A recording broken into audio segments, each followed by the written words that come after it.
आवाज आ रही है बेटा? चलें चालू करें। हम्म,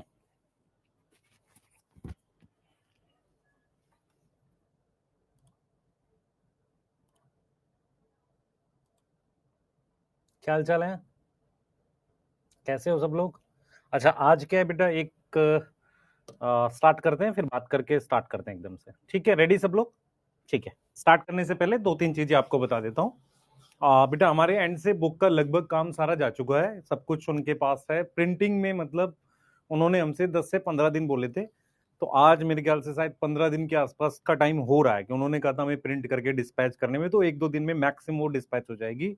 मतलब अब ये है कि प्रिंटिंग टीम वगैरह जो है वो हम लोग नहीं देखते, वो मतलब बेसिकली वेदांतु की तरफ से देखी जाती है। हाँ, ठीक है, यस। तो एक आध दिन मैक्सिमम है बुक को लेके। दूसरी चीज बेटा, बायोलॉजिकल क्लासिफिकेशन का जो लेक्चर हम लोग कर रहे हैं, इसमें क्या है कि हमने अभी तक 2 लेक्चर किए हैं और कल भी छुट्टी है, तो थोड़ा प्लान करना पड़ेगा कि आपको सिलेबस भी कराना है। तो क्या कल रखनी है क्लास, नहीं रखनी, इस पर भी एक बार डिस्कशन कर लेते हैं। इनकेस अगर कल नहीं रख रहे हैं तो संडे को जरूर रखेंगे, मान लो आज के बाद फिर सैटरडे संडे, ताकि आपको थोड़ा सा सिलेबस हो सके। ठीक है, इस पर भी बात कर लेते हैं अभी। तीसरी चीज क्या है बेटा, कि आज जो है मैं एक सेल साइकिल का एक कंप्रेस लेक्चर, लगभग मान के चलो 1.5 घंटे के आसपास का पूरा चैप्टर का आपको दूंगा यूट्यूब पर। आप सभी को उसको देखकर रिवाइज करना है। और मैं आपको कल 45 क्वेश्चन का एक बढ़िया टेस्ट पेपर, मुश्किल पेपर बनाकर दूंगा एकदम वो, और वो दूंगा मैं टेलीग्राम चैनल पे। तो सभी बच्चे कल का दिन जो है एक चैप्टर पर पूरा डिवोट कर सकते हैं, ऐसी कोई बड़ी चीज नहीं है। तो आप पूरा चैप्टर बढ़िया रिवाइज करके उस लेक्चर को देखकर और एनसीईआरटी रीड करके एक टेस्ट पेपर आप देना। और मैं जहां मिलूं, इंस्टाग्राम टेलीग्राम के कहीं पे भी आप मैसेज कर सकते हो, अपने नंबर मुझे बताना। पेपर का लेवल बहुत अच्छा रखूंगा मैं, ताकि आपको सोचने में मजबूर हो, उसे हम कहेंगे लेवल अप। अगर आपको पेपर में मजा आएगा तो हर चैप्टर का ऐसा मुश्किल पेपर की पीडीएफ मैं आपको जरूर दूंगा। ये मुझे बता देना आप, ये बात ठीक है? बताओ जल्दी से। यस, ठीक है बेटा, ये वाली बात, तीनों बात समझ में आ गई। लेक्चर आ जाएगा शाम में। यस। टेस्ट कब देना आपने? कल से।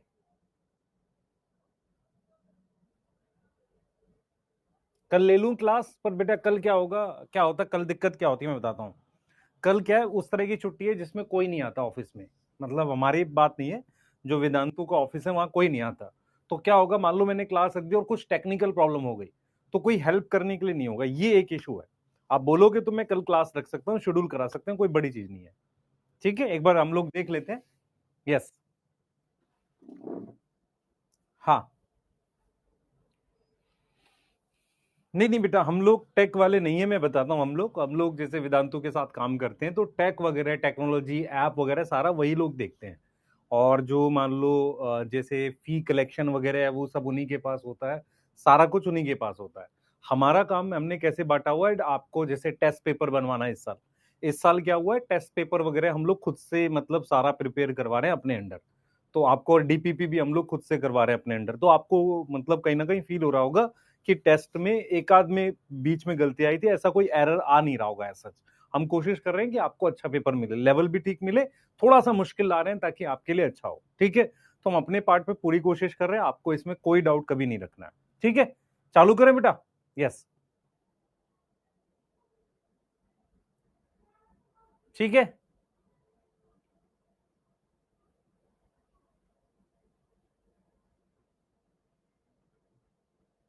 ठीक, दूसरी चीज बेटा, बुक जो है हमने काफी पहले जो दी है, वो प्रिंटिंग के फाइनल स्टेज में थी। उन्होंने जैसे 10 से 15 दिन बोला था, तो आज उस बात को मेरे ख्याल से 13 14 15 दिन हो गए हैं। तो 1 से 2 दिन जो भी मतलब टाइम हो, क्योंकि आज जैसे क्या है, 14 तारीख है, कल छुट्टी हो जाएगी, तो एक आध दिन का वो गैप हो गया बस, और नहीं है। आपको जिसने भी बुक ऑर्डर करी उसको मिलेगी। भले ही आपको कोई ट्रैकिंग आईडी तब शो करेगा जब आप क्या करेंगे, बुक आपकी उसके लिए जाने लगेगी, तब ट्रैकिंग आईडी शो करेगा। ठीक है, चले चालू करें, पढ़ाना शुरू कर दूं? स्टार्ट करूं बेटा? Yes, yes. जन्माष्टमी की बेटा कोई छुट्टी नहीं है। नहीं, जन्माष्टमी की छुट्टी नहीं है बेटा। हाँ, यस। कृष्ण भगवान पैदा हुए थे जन्माष्टमी जैसा मुझे थोड़ा बहुत पता है, मैं ज्यादा मतलब पूजा पाठ करने वाला इंसान वैसे भी नहीं हूँ। तो मैं फास्ट भी नहीं रखता, मैं बहुत पहले रखता था ट्यूसडे का फास्ट, वो सेल्फ कंट्रोल के लिए रखता था, वो मैंने 5-6 साल रखा था, 6-7 साल वो मैं रखता था। सेल्फ कंट्रोल का मतलब होता है फास्टिंग से आप कंट्रोल सीखते हो लाइफ में। सबसे इंपॉर्टेंट चीज क्या होती है, आप जब तक खुद को सेल्फ कंट्रोल नहीं करोगे वो चीजें सीखते नहीं। अब मैं 2 मिनट आपसे बस बात करके लेक्चर को स्टार्ट कर रहा हूं। हम पढ़ रहे हैं चैप्टर बायोलॉजिकल क्लासिफिकेशन। इस मंथ में इसको खत्म करके हमें प्लांट किंगडम भी स्टार्ट करना है। मेरी बात समझ में आ रही है? इस मंथ में इसको खत्म करके हमने प्लांट किंगडम भी स्टार्ट करना है। अभी तक 2 लेक्चर में हमने एक में बेसिक क्लासिफिकेशन और दूसरे में थोड़ा सा मोनेरा हमने पढ़ा था, न्यूट्रिशन वाला पार्ट। आज ट्राई करेंगे कि मोनेरा खत्म हो जाए। कल की क्लास के लिए अभी मैं क्लास के एंड में एक बार पूछ लूंगा, अगर आप रेडी होंगे तो ज्यादा नहीं 1.5 घंटे की क्लास या 1 घंटे 45 मिनट की कल भी क्लास रख सकते हैं। सैटरडे भी रख सकते हैं, संडे भी रख सकते हैं, जैसा आप बोलेंगे उस तरीके से कर सकते हैं। क्योंकि क्लास है बेटा, अगर आप करोगे नहीं तो सिलेबस होगा कैसे? और सिलेबस में डिटेल पढ़ो, मैं बार बार बोल रहा हूं। वन शॉट अच्छे होते हैं, सारे लेक्चर अच्छे होते हैं, पर बैच के अंदर प्रॉपर पढ़ने से ही बहुत सारी चीजें क्लियर हो जाती हैं, बायो में खासकर। क्लियर है? चालू करें? यस यस, ठीक है, रख सकते हैं, बहुत सारे बच्चे कह रहे हैं, ठीक है। आज शाम में नहीं बेटा, आज शाम में सेल साइकिल के एक लेक्चर आएगा आपका, आप सभी लोग उसे देखेंगे, यूट्यूब पर आएगा वो लेक्चर, आप उस सब लोग उसको देखेंगे उस लेक्चर को। और उसके बाद एक टेस्ट आएगा जो कल आपने सॉल्व करना है पीडीएफ की फॉर्म में। शायद 1 से 2 बजे के आसपास वो आपको पेपर मिल जाएगा। 45 क्वेश्चन का पेपर होगा, टाइम की कोई बाउंडेशन नहीं, आराम से सोच के सॉल्व करना है, पर मजा आएगा पेपर करके, आपको कुछ नए तरह के क्वेश्चन देखने को मिलेंगे। यस, मैं खुद बनाऊंगा इस पेपर को, ठीक है। यस, लेक्चर होगा सेल साइकिल सेल डिवीजन का, ठीक है। यस, चलिए चालू करते हैं। मैंने आपके 5 मिनट लिए सिर्फ आपको गाइड करने के लिए, ताकि मैं अपनी बात आपको बता सकूं, ठीक है। आइए स्टार्ट करते हैं। लास्ट हमने क्या पढ़ा था, आपको अगर याद हो, अगर आपने, एक वीक हो गया लगभग, लास्ट आपने क्या पढ़ा था? हमने ये टॉपिक पढ़ा था, न्यूट्रिशन इन मोनेरा, ठीक है। मैं इसको एक बार रिवाइज कर देता हूं ताकि आपको ध्यान रहे। सबसे पहले मैंने आपको ये बोला था कि जो बैक्टीरिया होता है, मोनेरा होता है, वो यूनिसेलुलर होता है। सिंगल सेल का जो बैक्टीरिया होता है उसका जो स्ट्रक्चर है सिंपल है, पर उसके अंदर कॉम्प्लेक्स मेटाबॉलिक डाइवर्सिटी मिलती है। मेटाबॉलिक डाइवर्सिटी का मतलब क्या होता है? बैक्टीरिया के अंदर डिफरेंट टाइप का न्यूट्रिशन मिलता है। मैं चैट को प्राइवेट कर देता हूं। यस,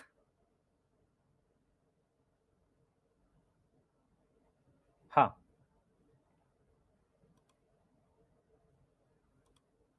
ताकि आप लोग पढ़ाई पे ध्यान दें। जब मैं ऑन करूंगा तब तो देखिए, मैं फिर से रिपीट करूंगा, आप लोग पूरा फोकस करिए। हम लोग चैप्टर जो पढ़ रहे हैं बायोलॉजिकल क्लासिफिकेशन पढ़ रहे हैं। बायोलॉजिकल क्लासिफिकेशन में 3 बड़े टॉपिक हैं जिस पे आपको फोकस रखना है, एक मोनेरा, एक प्रोटिस्टा, एक फंजाई। उसके बाद वायरस, वायरॉइड वगैरह वो है। तो आज का जो लेक्चर है हम ट्राई करेंगे कि मोनेरा फिनिश हो जाए, मैक्सिमम उसको कवर कर लेंगे। मोनेरा थोड़ा सा बड़ा टॉपिक होता है, उसमें काफी सारे छोटे छोटे टॉपिक हैं। तो जैसे मान लो मोनेरा हम कैसे पढ़ते हैं, सबसे पहले मैंने आपको उसकी शेप बताई थी। शेप याद है? कोकस, विब्रियो, बेसिलस, और कौन सी थी बेटा? और कौन सी थी? स्पिरिलियम। सही है। उनमें मोस्ट कॉमन कौन सी होती है? बेसिलस सबसे ज्यादा मिलता है। कोकस में कभी फ्लैजिला नहीं होता, याद आ रहा है? ऐसा कुछ बताया था। उसके बाद मैंने आपको ये बताया था कि साइज क्या होता है बैक्टीरिया का। दूसरा मैंने बताया था ये अलग अलग हैबिटाट में मिलते हैं। अगर आपसे पूछा जाए कि कौन सी ऐसी किंगडम है जो सभी हैबिटाट में मिलती है, वो मेरे पास मोनेरा है। कुछ टाइम में तो फंजाई भी है, सब जगह नहीं मिल पाती, लेकिन बैक्टीरिया सभी जगह मिल जाता है। कुछ ऐसे अनयूजुअल है, जैसे मान लो डीप सी हो गया, ओशियन हो गया, जहां पे टेम्परेचर हाई है वो हो गया, डेजर्ट हो गया, स्नो हो गया, ऐसी जगह पर भी मेरे पास क्या है? मोनेरा मिल जाता है। एनसीईआरटी ने फिर बोला है कि उसके बाद हम स्ट्रक्चर पढ़ते हैं बैक्टीरिया का। बैक्टीरिया का स्ट्रक्चर हमने प्रोकैरियोटिक सेल में पढ़ लिया था। प्रोकैरियोटिक सेल में हमने 13 ऐसे स्ट्रक्चर पढ़े थे जो सारे सेल में मिलते हैं। सबसे पहले हमने क्या पढ़ा था बाहर? Glycocalyx, cell wall, cell membrane. मैंने कहा था इसमें से कुछ, मतलब हमने वो पढ़े थे जो मिलते हैं, मतलब उसमें अब कौन सा कौन से सेल में नहीं है वो हम याद करेंगे। सबसे बाहर glycocalyx, cell wall, cell membrane, flagella, pili, fimbriae. उसके बाद मीजोसोम, क्रोमेटोफोर। उसके बाद प्लाज्मिड, न्यूक्लियोइड, और क्या था? इंक्लूजन बॉडी और राइबोसोम। ये वो स्ट्रक्चर्स हैं जो बैक्टीरिया में मिल सकते हैं। अब मान लो जैसे सेल वॉल किस में नहीं मिलेगा? माइकोप्लाज्मा में नहीं मिलेगा। साइनोबैक्टीरिया में फ्लैजिला नहीं मिलता। तो इस तरह की बातें हम आगे याद करेंगे, ठीक है। अभी आपको ये पता होना चाहिए कि बैक्टीरिया में क्या क्या होता है। यहां तक क्लियर है? अब हमने क्या पढ़ना है बेटा, फिर हमने कहा था कि आपको पढ़ना है टॉपिक मोनेरा का न्यूट्रिशन। मोनेरा जो होता है बेटा, उसमें क्या है, बहुत कॉम्प्लेक्स मेटाबॉलिक डाइवर्सिटी मिलती है। एक्चुअल में क्या हुआ था, जब लाइफ इवॉल्व हुई थी तो सबसे पहले डेफिनेटली प्रोकैरियोटिक सेल आए थे, और प्रोकैरियोटिक में भी सबसे पहले जो आए थे वो कीमो हेट्रोट्रॉफिक आए थे। कीमो हेट्रोट्रॉफिक क्या होते हैं, बाहर जो केमिकल रिएक्शन होता है उसकी एनर्जी यूज कर लेते हैं। वो अपना एटीपी नहीं बनाते, खुद का ग्लूकोज नहीं बनाते, बाहर से जो केमिकल रिएक्शन उसकी एनर्जी यूज कर लेते हैं। उसके बाद आए थे कीमो ऑटोट्रॉफिक। तो हम क्या करते हैं बैक्टीरिया के अंदर, मोनेरा के अंदर, कहते हैं भाई दो तरह का न्यूट्रिशन है, पहले ऑटोट्रॉफिक, हेट्रोट्रॉफिक। ऑटोट्रॉफिक का मतलब होता है इनऑर्गेनिक, इनऑर्गेनिक मतलब CO2 से ग्लूकोज बनाना, इनऑर्गेनिक चीज से ऑर्गेनिक बनाना, उसको हम ऑटोट्रॉफिक न्यूट्रिशन कहते हैं। और वो हमेशा सेल के अंदर होता है। कहां होता है बेटा, वो हमेशा सेल के अंदर होता है। इतनी बात में कोई दिक्कत है तुम्हें? इतनी बात में कोई दिक्कत है? हमेशा सेल के अंदर होगा। वो हमेशा हमारे पास किसके अंदर होता है, सेल के अंदर होता है। इस बात में कोई दिक्कत है? नहीं। ऑटोट्रॉफिक न्यूट्रिशन दो तरह का है, on the basis of energy. अगर एनर्जी केमिकल रिएक्शन से आएगी और वो केमिकल रिएक्शन सेल के बाहर होगा, और वो कैसा केमिकल रिएक्शन होगा, वो ऑक्सीडेशन केमिकल रिएक्शन होगा। आप समझो, वो कैसा केमिकल रिएक्शन होगा, ऑक्सीडेशन। उससे जो एनर्जी बनेगी, उससे हमने क्या करा, एटीपी बनाया और उससे खाना बनाया। तो कीमोसिंथेटिक और कीमो ऑटोट्रॉफ। कीमोसिंथेटिक, सिंथेटिक मतलब बनाना, कीमो ऑटोट्रॉफ मतलब केमिकल रिएक्शन से खुद का खाना बनाना। तो सेल के अंदर हम क्या करेंगे बेटा, सेल के अंदर हम क्या करेंगे, ग्लूकोज बनाएंगे। अब इनमें पिगमेंट नहीं होते क्योंकि इनको सनलाइट यूज नहीं करनी। और ये बैक्टीरिया कहां काम आते हैं, जैसे मान लो अलग अलग टाइप की साइकिल होती है, कार्बन साइकिल, नाइट्रोजन साइकिल, वहां पर जो भी ऑक्सीडेशन वाले स्टेप्स होते हैं वहां पर आते हैं काम। इनके एग्जाम्पल में नाइट्रोकोकस, नाइट्रोसोमोनास, नाइट्रोबैक्टर नाम के कुछ बैक्टीरिया हम याद रख सकते हैं। फिर आते हैं फोटोसिंथेटिक। फोटोसिंथेटिक का मतलब है ये सनलाइट यूज करेंगे, इनके पास पिगमेंट होना चाहिए। अब सवाल ये उठता है कि जब आप CO2 से ग्लूकोज बनाते हो, आप जब CO2 से ग्लूकोज बनाते हो तो इस प्रोसेस को कहते हो रिडक्शन, क्योंकि हाइड्रोजन जुड़ रही है। अब हाइड्रोजन दो जगह से आ सकती है, पहला पानी से आ जाए। अगर हाइड्रोजन पानी से आए तो ऑक्सीजन बनेगी। क्या बनेगी बेटा, ऑक्सीजन बनेगी। इसीलिए इनको कहते हैं ऑक्सीजेनिक। जेनिक मतलब बनाने वाला, बायोजेनेसिस, जेनिक मतलब बनाने वाला। तो ये ऑक्सीजन कैसे बनाते हैं, पानी तोड़ के। इनमें क्लोरोफिल ए होना कंपलसरी है, क्लोरोफिल ए होना कंपलसरी है, क्योंकि वो फोटो सिस्टम का पार्ट होता है। और ये एक ग्रुप होता है बैक्टीरिया का जो ऑक्सीजन बनाते हैं, उस ग्रुप को कहते हैं साइनोबैक्टीरिया। तो साइनोबैक्टीरिया वो बैक्टीरिया है जो ऑक्सीजन बनाता है। एन ऑक्सीजेनिक का मतलब है वो पानी छोड़ के कुछ और यूज करेंगे। अब उस कुछ और में क्या क्या हो सकता है, H2S हो सकता है, या कार्बन का कोई कंपाउंड हो सकता है। कार्बन के उस कंपाउंड को कहते हैं एलिफेटिक। देखो आपने पढ़ा है एरोमेटिक, जिनकी रिंग होती है ना, एक फॉर्मूला फॉलो करते हैं। एलिफेटिक का मतलब होता है स्ट्रेट चेन कार्बन, हाइड्रोकार्बन। तो या एलिफेटिक कंपाउंड या H2S, इनको करेंगे। अगर H2S यूज करेंगे तो बाई प्रोडक्ट में क्या बनेगा, सल्फर। तो इन्हें कहते हैं हम सल्फर बैक्टीरिया। अब सल्फर बैक्टीरिया दो तरह के हैं, एक जिसमें बैक्टीरियोफिल हरे रंग का हो, ग्रीन सल्फर बैक्टीरिया। दूसरा पर्पल सल्फर बैक्टीरिया, बैक्टीरियो परप्यूरिन हो। तो पिगमेंट अगर मान लो ग्रीन है और H2S तोड़ रहा है तो green sulphur bacteria. Pigment purple है तो बैक्टीरियो परप्यूरिन, पर्पल पिगमेंट, और H2S तोड़ रहा है तो पर्पल सल्फर बैक्टीरिया। अब मान लो कोई और कंपाउंड तोड़ रहा है और बैक्टीरियोफिल है तो green non sulphur, purple non sulphur. यहां नॉन सल्फर का मतलब पानी नहीं है, तो एन ऑक्सीजेनिक का मतलब ऑक्सीजेनिक का उल्टा। एन ऑक्सीजेनिक का मतलब पानी के अलावा कुछ और तोड़ रहा है। इनमें भी पिगमेंट होते हैं पर क्लोरोफिल नहीं होता। तो अगर आपसे पूछा जाए ऑटोट्रॉफ कितने तरह के दिख रहे हैं आपको बैक्टीरिया में, एक दिख रहा है कीमोसिंथेटिक, दूसरा फोटो ऑटोट्रॉफ में ऑक्सीजेनिक, और एक है मेरे पास एन ऑक्सीजेनिक। एन ऑक्सीजेनिक चार ग्रुप है, green sulphur bacteria, purple sulphur, green non sulphur, purple non sulphur. यहां तक कोई दिक्कत है बताओ?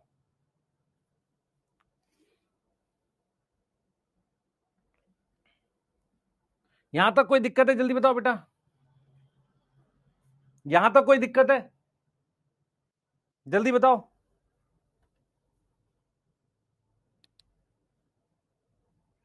यहां तक कोई दिक्कत है? नहीं? ठीक है, आगे आ जाओ। अब हम बात कर रहे हैं बेटा, जो मैंने क्वेश्चन दिए थे इन पे बात करेंगे, पर हमने ये चीज पढ़ ली, ऑटोट्रॉफिक न्यूट्रिशन की हमने बात कर ली है। ठीक है, एब्सेंट इन मोनेरा, मोनेरा में क्या नहीं होता? प्लास्टिड नहीं होता। यस, ये कर सकते हैं question. Not true about Monera, most abundant multi cellular नहीं होता Monera. Not true about Monera, can be parasitic, DNA circular होता है। मोनेरा का डीएनए क्या होता है? सर्कुलर होता है, ये नहीं होगा। ठीक है, ऑक्सीजनिक न्यूट्रिशन किसमें प्रेजेंट है? नॉस्टॉक है, साइनोबैक्टीरिया। सिर्फ इसमें एक साइनोबैक्टीरिया ऐसा है जो नॉस्टॉक, मतलब साइनोबैक्टीरिया में नॉस्टॉक आता है, तो यहां पर 1 आ जाएगा। अब कीमोसिंथेटिक बैक्टीरिया क्या होते हैं? ऑक्सीडेशन करते हैं, ऑर्गेनिक की नहीं, इनऑर्गेनिक की करते हैं। इनसाइड सेल करते हैं नहीं, तो oxidation of inorganic outside cell करते हैं। कहां करते हैं? Outside cell. अब ऐसे क्वेश्चन से कॉन्सेप्ट याद होते हैं। Yes yes. तो हमारे पास क्या है? Which is anoxygenic. तो एनऑक्सीजेनिक क्या होता है बेटा? हमारे पास एनऑक्सीजेनिक क्या है? नाइट्रोकोकस है, पर्पल सल्फर बैक्टीरिया है, यस, नॉस्टॉक है। ये वाला आएगा कि नहीं? क्योंकि ये कीमोसिंथेटिक है। Donor of hydrogen purple sulphur bacteria में डोनर कौन होगा? H2S होगा। Which is most abundant. अब सुनना ध्यान से, ये वाले क्वेश्चन अभी हम आगे करेंगे, ये तीनों छोड़ते हैं, ये आगे करेंगे। यहां तक आपको सारे क्वेश्चन आते हैं कि नहीं बता दो। ये अभी 3 हमने पढ़ाया नहीं है, यहां तक के सारे क्वेश्चन आते हैं कि नहीं? यहां तक के सारे क्वेश्चन आते हैं। रिसाइकलिंग का क्या मतलब होता है मैं आपको समझाता हूं। मैं आपसे एक सवाल पूछता हूं, मुझे बताना कि बाहर ये जो बड़ा पेड़ खड़ा है आपके घर के बाहर, क्या इसने कार्बन को 100 साल तक स्टोर करके रख लिया है कि नहीं? कार्बन नेचर में CO2 की फॉर्म में है, तो उसको स्टोर कर लिया। अगर आग लग जाए उस पेड़ में तो वो कार्बन वापसी चली जाएगी। इस साइकिल को कहते हैं रिसाइकलिंग होना। तो ये कार्बन साइकिल है। तो कार्बन साइकिल में कोई ऐसा स्टेप जिसमें ऑक्सीडेशन हो रही होगी, उसमें हो सकता है ये बैक्टीरिया टेक पार्ट करते हो। ऐसे एक नाइट्रोजन साइकिल होती है। तो नाइट्रोजन साइकिल जो है वो क्या करती है? चीजों की रिसाइकलिंग करती है। उस साइकिल में जो ऑक्सीडेशन वाले स्टेप्स हैं, वहां पर ये कीमोसिंथेटिक या कीमो ऑटोट्रॉफ यूज होते हैं। ठीक है, अब हम आते हैं हेट्रोट्रॉफिक न्यूट्रिशन पे। आ जाएं, हेट्रोट्रॉफिक पे आ जाएं। हाँ भाई, हेट्रोट्रॉफिक का क्या मतलब होता है? क्या मतलब होता है? ये ऑब्टेन करेंगे क्या? ऑब्टेन करेंगे ऑर्गेनिक फ्रॉम आउटसाइड। अगर बाहर से ऑर्गेनिक खाएं तो उसको हम क्या बोलेंगे बेटा? उसको हम बोलेंगे हेट्रोट्रॉफिक। हेट्रोट्रॉफिक का सबसे पहला हमें जो याद करना है वो है सैप्रोफिटिक। सैप्रोफिटिक क्या होता है? कौन बताएगा? जो क्या करेंगे बेटा? जो क्या करेंगे? वो रिलीज करते enzyme outside. Release enzyme outside, ध्यान से सुनेंगे, आउटसाइड एंजाइम रिलीज करते हैं। ठीक है, उसके बाद क्या करते हैं? डाइजेस्ट करते हैं किसको? कॉम्प्लेक्स ऑर्गेनिक को। कॉम्प्लेक्स ऑर्गेनिक जैसे मान लो सेलुलोज है, कॉम्प्लेक्स ऑर्गेनिक जैसे कि क्या है? सेलुलोज है। किसमें? किसमें? इनटू सिंपल ऑर्गेनिक में। सिंपल ऑर्गेनिक में। इनऑर्गेनिक क्यों नहीं बोल सकते हैं, पर वो एब्जॉर्ब नहीं करेगा। सिंपल ऑर्गेनिक में जैसे कि ग्लूकोज। Yes yes. एंड क्या करेंगे? एब्जॉर्ब करेंगे। क्या करेंगे? एब्जॉर्ब करेंगे उसको। मेरी बात समझ में आ रही? इसको सैप्रोफिटिक कहते हैं। सैप्रोफिटिक न्यूट्रिशन क्या मतलब? ये है, मेरी बात फिर से रिपीट करूंगा, कितने लोगों को डीकंपोजर और सैप्रोफिटिक न्यूट्रिशन में एक्चुअल में डिफरेंस पता है? सैप्रोफिटिक न्यूट्रिशन का मतलब होता है मैं बाहर से ऑर्गेनिक चीज ले रहा हूं, और वो जिस पर से ले रहा हूं वो क्या है? डेड है। तो जो ऑर्गेनिक का जो ब्रेक डाउन होता है वो किसका होता है? यहां पर डेड ऑर्गेनिक का होता है। डेड ऑर्गेनिक का ब्रेकडाउन होता है। तो डीकंपोजर का मतलब होता है किसी चीज को तोड़ना, किसी चीज को तोड़ना। तो डीकंपोजर होना इकोलॉजी में एक रोल है। सैप्रोफिटिक न्यूट्रिशन है, मेरी बात समझो ध्यान से, जो लोग सैप्रोफिटिक न्यूट्रिशन शो करते हैं वो एज अ डीकंपोजर भी काम करते हैं। डीकंपोजर का मतलब होता है किसी कॉम्प्लेक्स ऑर्गेनिक चीज को ऑर्गेनिक में तोड़ना और फिर फर्दर इनऑर्गेनिक में तोड़ना, दैट इज डीकंपोजर। डीकंपोजर वाले जो होते हैं उनका न्यूट्रिशन नॉर्मली सैप्रोफिटिक होता है। होता क्या है कि वो ऑर्गेनिक चीज को तोड़ते हैं, समझो, ऑर्गेनिक चीज को तोड़ते हैं सिंपल ऑर्गेनिक में, उसमें से कुछ चीजें खा लेते हैं, फिर कुछ उसमें से इनऑर्गेनिक में भी तोड़ देते हैं। जैसे मान लो मैंने क्या किया, सेलुलोज को तोड़ा, किसमें, ग्लूकोज में, ग्लूकोज को आगे मैं क्या बना सकता हूं, CO2 बना सकता हूं।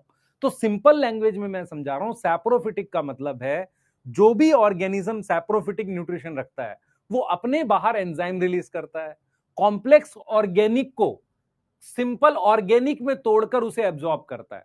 अगर इनऑर्गेनिक एब्जॉर्ब करेगा तो वो सैप्रोफिटिक न्यूट्रिशन नहीं है।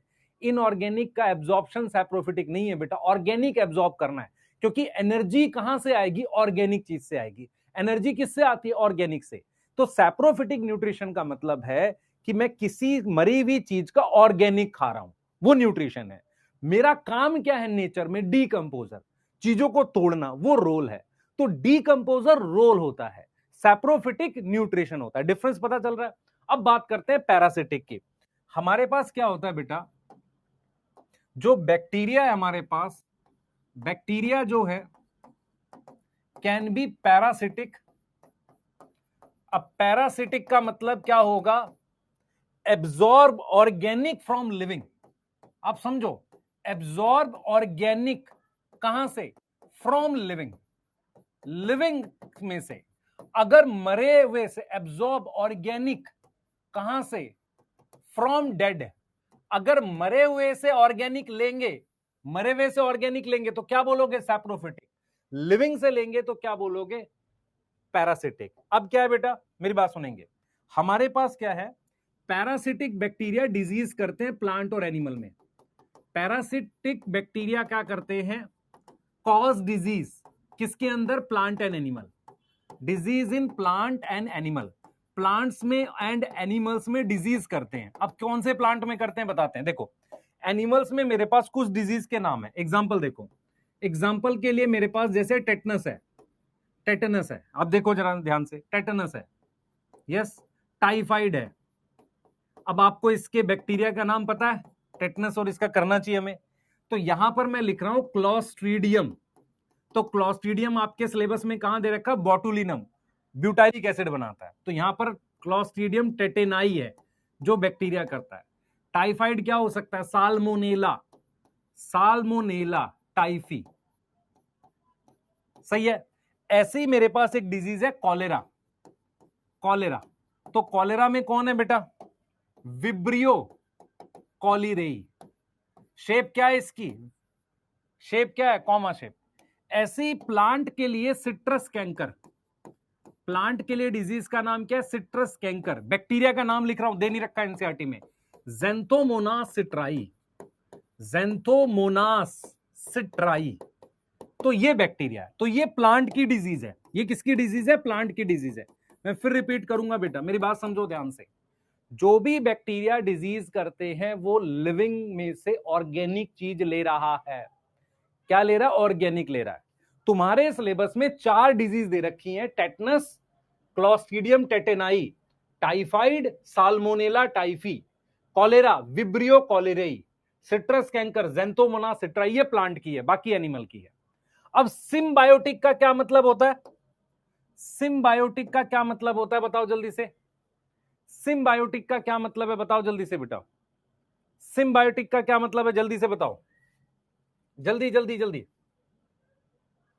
अब जैसे सैप्रोफिटिक में कुछ एग्जांपल दे रखा है, कर्ड मेकिंग वाला, जो कर्ड बनाता है बैक्टीरिया, क्या नाम है उसका, लैक्टोबैसिलस। एंटीबायोटिक बनाता है, एंटीबायोटिक बनाता है। और क्या करता है, नाइट्रोजन फिक्स करता है। ऐसे कुछ बैक्टीरिया जो हैं हमारे पास, क्या है ये सैप्रोफिटिक में।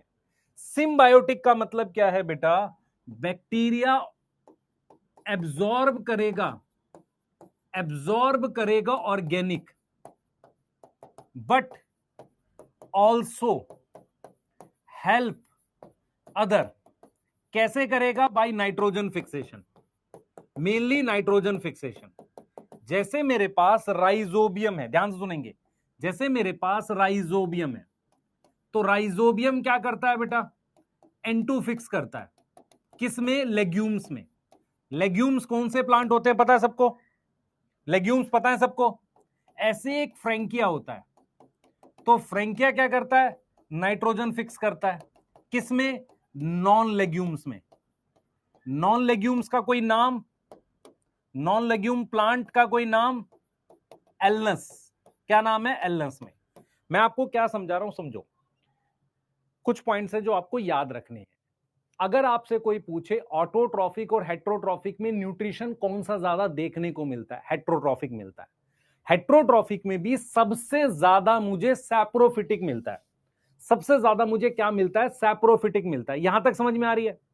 यहां तक समझ में आ रही है कि नहीं आ रही? सैप्रोफिटिक मिलता है। मतलब अगर आपसे कोई पूछे कि मान लो 100 बैक्टीरिया हैं, उनमें से 80 बैक्टीरिया हेट्रोट्रॉफिक है, 20 ऑटोट्रॉफिक है, और उन 80 में से भी सबसे ज्यादा सैप्रोफिटिक है। मेरी बात समझ में आ रही है? सबसे ज्यादा न्यूट्रिशन किसका है? सैप्रोफिटिक का है। अब मैं आपको यह समझाने की कोशिश कर रहा हूं, नाइट्रोजन फिक्सेशन वाले कई तरह के होते हैं। एक होते हैं सिम्बायोटिक, जो किसी और के लिए नाइट्रोजन फिक्स कर रहे हैं, उससे खाना ले रहे हैं। मान लो मैं एक बैक्टीरिया हूं, नाइट्रोजन फिक्स कर रहा हूं। अगर मैंने वो नाइट्रोजन सॉइल में फिक्स कर दी, सॉइल में फिक्स कर दी, तो मैं किस कैटेगरी में आ जाऊंगा? सैप्रोफिटिक में। और अगर मैंने वो नाइट्रोजन किसी प्लांट के अंदर घुसकर फिक्स करी है, तो प्लांट से मैं खाना ले रहा हूं, तो मैं किस में आ जाऊंगा? सिम्बायोटिक में। कई लोग कंफ्यूज रहते हैं कि यार ये सैप्रोफिटिक वाले में क्यों लिखा हुआ है नाइट्रोजन फिक्सेशन। ये डिपेंड करता है हम किस बैक्टीरिया की बात कर रहे हैं। राइजोबियम जो है वो सिम्बायोटिक में आउट काउंट कर सकते हो। क्यों? क्योंकि वो प्लांट के अंदर रहकर नाइट्रोजन फिक्स करा। आप समझो इस बात को। जैसे मान लेते हैं ये मिट्टी है, ये प्लांट है। अगर ये बैक्टीरिया नाइट्रोजन फिक्स कर रहा है, एक ये कर रहा है, तो ये वाला बैक्टीरिया मिट्टी में कर रहा है, ये वाला प्लांट के अंदर कर रहा है, तो प्लांट से खाना लेगा। आप समझो। तो इसीलिए उसको वहां लिखते हैं। अब मैं यहां पर दो नोट लिख रहा हूं। नोट सुनो क्या है।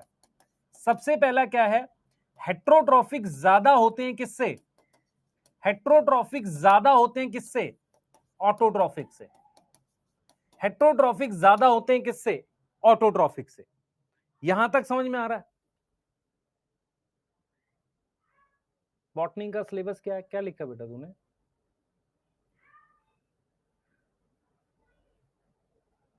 बेटा आरजू, आपको पता है सिलेबस स्लो है? अच्छा, एक बच्चा खोज के दिखाना जिसने बोला हो कि सर आपका सिलेबस जो है किसी भी साल डिले था। एक भी बच्चा खोजना, ठीक है? इसलिए कह रहा हूं प्लीज पढ़ो। Saprophytic is more than. अच्छा, मान ले सिलेबस डिले है, तो मैं कल पढ़ा देता हूं, आज छोड़ देता हूं सेल साइकिल, और टेस्ट भी नहीं लेता हूं, तो उससे क्या हो जाएगा? सिलेबस करा दूं तो आएगा तेरे को कुछ। मैं जो चीजें कह रहा हूं, जैसे एक चैप्टर है सेल साइकिल, मैंने इस वीक में बोल दिया, उसका एक लेक्चर डाल रहा हूं, उसको देख ले और रिवाइज करके बढ़िया टेस्ट देना है। क्या होगा? उससे इंप्रूवमेंट हो जाएगी। ऐसे जो चैप्टर हो रखे हैं उनके बीच बीच में ऐसे पीडीएफ की फॉर्म में टेस्ट देके आपको इंप्रूव कराते हैं, मेरा ये मानना है, ठीक है? Saprophytic is maximum among heterotrophic.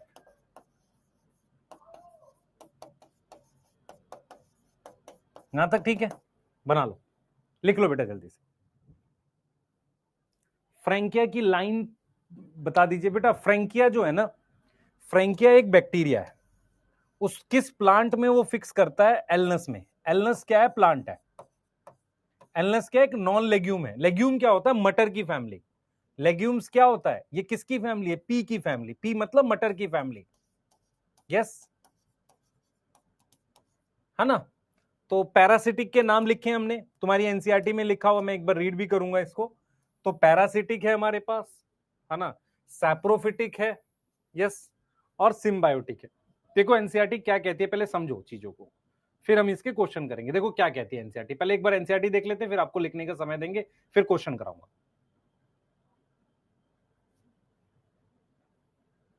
देखो एनसीईआरटी की ये लाइनें हैं जो इस टॉपिक को रिलेट करती है,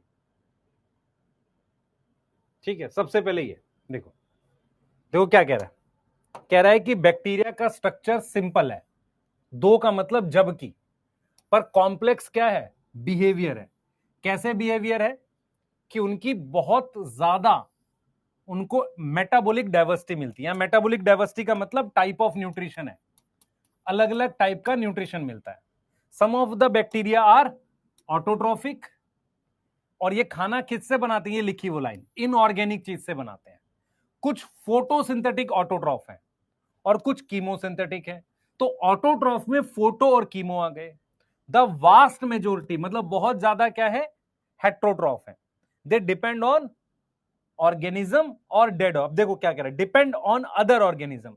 अदर ऑर्गेनिज्म वर्ड में क्या आ गया, सैप्रोफिटिक और पैरासिटिक। और डेड ऑर्गेनिज्म में क्या आ गया, सॉरी पैरासिटिक और सिम्बायोटिक आ गया। डेड में क्या आ गया, सैप्रोफिटिक आ गया। तीनों न्यूट्रिशन लिख दिए इसने, हाँ लिख दिए। अब साइनोबैक्टीरिया जो है, जिसको ब्लू ग्रीन एल्गी कहते हैं, वो उसमें क्लोरोफिल ए होता है, ठीक है। ये फोटोसिंथेटिक ऑटोट्रॉफ है।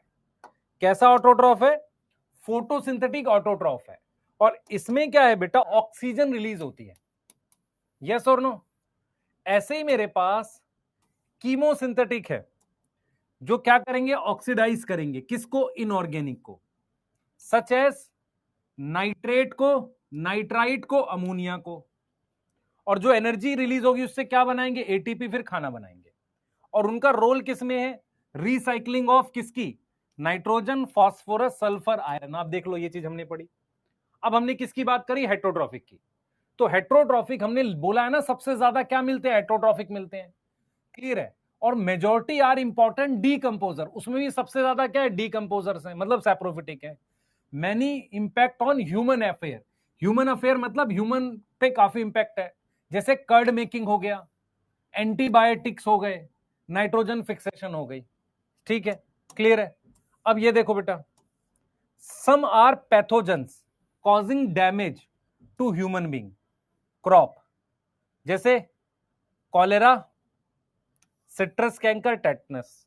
सही है, ये कुछ डिजीज के नाम है। अब आप लिखो, अब आप बताओ हम लोग एनसीईआरटी पढ़ रहे हैं कि नहीं प्रॉपरली।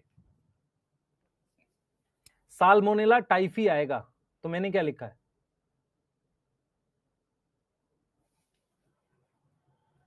हाँ तो मैंने भी तो वही लिखा है बेटा। लेग्यूम मतलब मटर की फैमिली, मटर और राजमा ये सब आते हैं। नॉन लेग्यूम मतलब कुछ और, यस।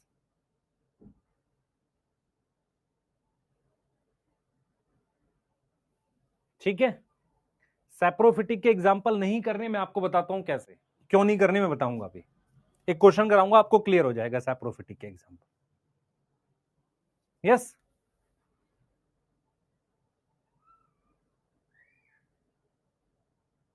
नहीं कोई चेंज नहीं है इस चैप्टर में, आज रिकॉर्डेड ही डालूंगा बेटा मैं, आपको देखना जरूर है। कल्लू भाई पिटाई खाएगा तू। एलनस डाइकॉट है, हाँ। एलनस कैसेओरिना दो प्लांट है।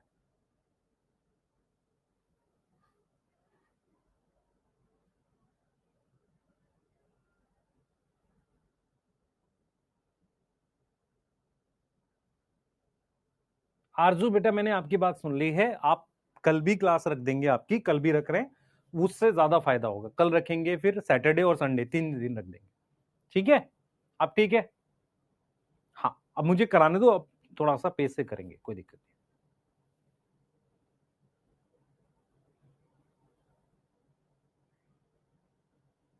मोनिशा सैफी, मैंने मोनिश सैफी देख ली बेटा तेरी बात, मैं पता करता हूँ ये, है ना।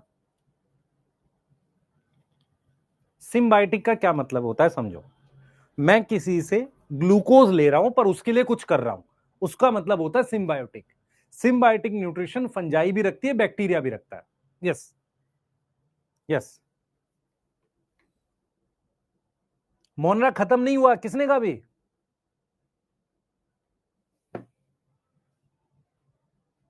कौन है ये,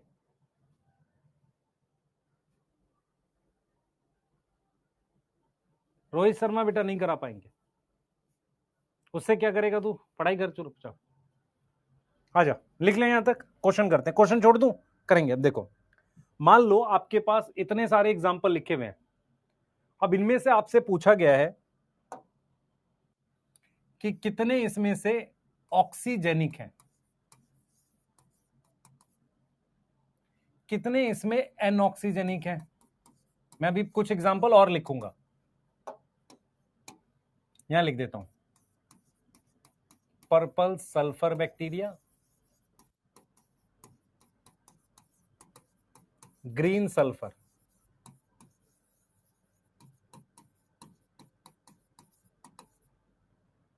लैक्टोबैसिलस। अब मेरी बात ध्यान से सुनना, सुनना ध्यान से। कितने इसमें कीमोसिंथेटिक हैं, कितने फोटो ऑटोट्रॉफ हैं, ये बताओ। कितने इसमें हेट्रोट्रॉफ हैं, कितने पैरासिटिक हैं, कितने सैप्रोफिटिक हैं। चलिए करते हैं, ठीक है। और कितने ऑटोट्रॉफ है। अब जरा करेंगे तो क्वेश्चन आपको समझ में आएगा।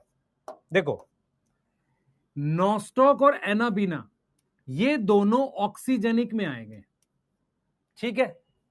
आगे चलते हैं। नाइट्रोबैक्टर जो है वो कीमो है, ठीक है सर। और देख लेते हैं, पर्पल सल्फर ये दोनों एनऑक्सीजेनिक है। अब कोई रह गया जो ऑटोट्रॉफिक हो, तो ऑक्सीजेनिक कितने बताओ। ऑक्सीजेनिक कितने हैं सर, 2 हैं। एनऑक्सीजेनिक कितने हैं सर, 2। कीमोसिंथेटिक यही है ना, नाइट्रोबैक्टर, नाइट्रोसोमनास टाइप से होते हैं, 1। तो फोटो ऑटोट्रॉफ कौन आएंगे, ये दोनों फोटो ऑटोट्रॉफ आएंगे, तो ये 4 हो गया। ऑटोट्रॉफ कितने आएंगे, 5, क्योंकि ऑटोट्रॉफ में ये तीनों आ जाते हैं। अब आ जाओ हेट्रोट्रॉफ, जितने बच गए सब हेट्रोट्रॉफ है। मैं आपको दिखाता हूं कैसे। साल्मोनेला पैरासिटिक है, राइजोबियम सिम्बायोटिक है, माइकोबैक्टीरियम हमें नहीं पता, टीबी कॉज करता है, तो क्या हो गया, पैरासिटिक हो गया। लैक्टोबैसिलस मुझे सैप्रोफिटिक है।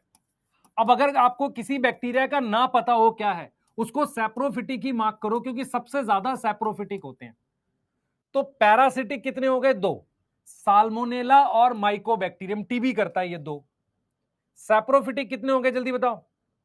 सैप्रोफिटिक कितने हो गए, ई कोलाई हो गया और लैक्टोबैसिलस, ये तो कर्ड बनाता है। अब जिसका नहीं पता वो सैप्रोफिटिक में रखना चाहिए हमें, तो 2 हो गए। हेट्रोट्रॉफ में सिम्बायोटिक भी आ गया, ये आ गया, तो टोटल ये आ गया 5। आपको समझ में आया कैसे करना है क्वेश्चन, क्वेश्चन समझ में आ गया। ऑक्सीजनिक 3 कैसे हो गए बेटा,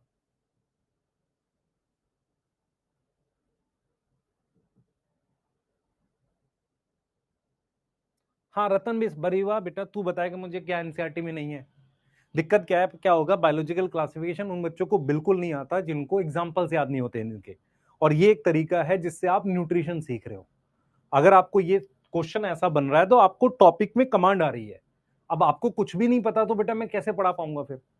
सही आ रहा है, समझ में आ रही है मैं क्या कहना चाह रहा हूं। मैं ये कह रहा हूं कि क्वेश्चन को करने का तरीका सीखो, मैंने कैसे सीखा। ऑक्सीजनिक में साइनोबैक्टीरिया आता है, तो साइनोबैक्टीरिया में 2 एग्जांपल है, नॉस्टॉक, एनाबीना, 2 और है, मैं लिखवाऊंगा। अब ई कोलाई हमें नहीं पता, साल्मोनेला तो पता ना पैरासिटिक है, राइजोबियम सिम्बायोटिक है, नाइट्रोबैक्टर, नाइट्रोसोमनास, नाइट्रोकोकस, ये 3-4 नाम लिखवाए थे। ये कहां है, मिनरल न्यूट्रिशन में थे, अब नहीं है सिलेबस में, छोड़ सकता है, पर ठीक है कर लेते हैं हम लोग। तो ये कीमोसिंथेटिक है। माइकोबैक्टीरियम क्या करता है, टीबी कॉज करता है, ट्यूबरकुलोसिस। ये कहीं ना कहीं डायरेक्टली इनडायरेक्टली आपको पता होना चाहिए, क्योंकि बहुत कॉमन बैक्टीरिया है। ट्यूबरकुलोसिस हो गया। पर्पल और ये वाले क्या हो गए, एनऑक्सीजनिक हो गए। लैक्टोबैसिलस क्या हो गया, सैप्रोफिटिक हो गया। इस तरीके से क्वेश्चन बनाने से हमें बनेगा। यस, सिम्बायोटिक के सिर्फ 2 एग्जांपल याद करने हैं, राइजोबियम और फ्रैंकिया। जो किसी में नहीं आएगा वो सैप्रोफिटिक में आएगा। यस, हेट्रोट्रॉफ आप सोचो ध्यान से, हेट्रोट्रॉफ में 3 ग्रुप हैं, saprophytic, parasitic, symbiotic. Parasitic disease करते हैं, जैसे टाइफाइड वाला, टेटनस वाला, फिर हम और भी नाम लिख सकते हैं, ट्यूबरकुलोसिस लिख सकते हैं, कॉलेरा लिख सकते हैं, ये सब बैक्टीरिया की डिजीज है। इनके बैक्टीरिया आपको पता होने चाहिए, क्योंकि बहुत कॉमन डिजीज है ये आपके आसपास बहुत दिखती है। उसके अलावा एनऑक्सीजनिक के तो मैंने 4 ग्रुप ही लिखवाए, green sulphur, purple sulphur, non sulphur वाले, वो करने नाम याद। फिर आपको 3 नाम लिखवाए कीमोसिंथेटिक में, 3 या 4, नाइट्रोसोमोनास, नाइट्रोकोकस, नाइट्रो करके नाम आएगा उनका। तो कहां दिक्कत आ रही है बेटा, मुझे एक चीज बता, ऑटो का क्या मतलब है, दो ग्रुप हैं, कीमो और फोटो। फोटो में कौन है? ऑक्सी एनॉक्सी। अब तू मुझे खुद बता, कीमोसिंथेटिक कितना? एक। ऑक्सी में कितने थे? दो। एनऑक्सी में कितने थे? दो। तो ऑटो में 5 नहीं आएंगे? अब तू पूछ रहा है कौन से 5 आएंगे? भाई इनका टोटल ही तो कर दिया, इसका इसका इसका। और अगर कोई तेरे से पूछे फोटो ऑटोट्रॉप बता, अगर मान लो मैं पूछूं इनमें से कितने ऐसे हैं जिनके पास पिगमेंट होंगे, तो पिगमेंट किसके किसके पास होंगे? ऑक्सीजनिक और इसके पास होंगे। कौन कौन है जो लाइट यूज करेंगे? ऑक्सीजनिक, एनऑक्सीजनिक। अब समझ में आ रहा है? बेटा माइकोबैक्टीरियम तुम्हें याद करना है कि पैरासिटिक होता है। यस, माइकोबैक्टीरियम टीबी कॉज करता है। क्या करता है? TB, tuberculosis. अब जैसे मान लो कुछ एग्जांपल मैंने दे दिया, अब लिखते हैं इनमें। जैसे लैक्टोबैसिलस है, तो लैक्टोबैसिलस किस में आएगा? सैप्रोफिटिक में आएगा। ठीक है सर। राइजोबियम किस में आएगा? सिम्बायोटिक में आएगा। फ्रैंकिया क्या है? सिम्बायोटिक है। यस। नोस्टोकैनाबिना ये ऑक्सीजेनिक है, ऑक्सीजन बनाएगा, पानी तोड़ेगा। ये क्या है सर? ये कीमो है। साल्मोनेला क्या है सर? पैरासिटिक है। स्ट्रेप्टोकोकस निमोनियाई पैरासिटिक है। माइकोबैक्टीरियम टीबी करता है, पैरासिटिक है। कहां दिक्कत आ रही है?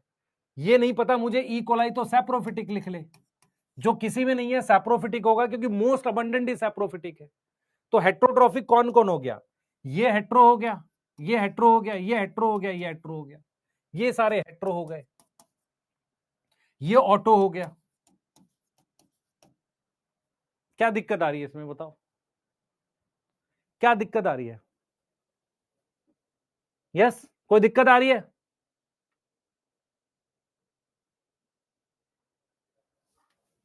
बैक स्लाइड में हेट्रो 4 है, काउंट कर लेते हैं। हमने 5 क्यों लिख के बता देता हूं।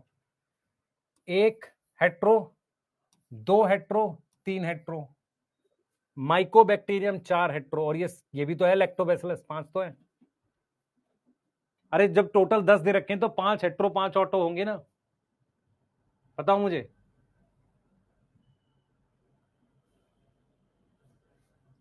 जल्दी बताओ। आगे चले, एक क्वेश्चन और करें। एक क्वेश्चन करें, ये लिखा किसी ने क्वेश्चन? नोट कर लो इसको, या मैं एक क्वेश्चन और दे रहा हूं उसको करते हैं। चलो करते हैं उस क्वेश्चन को।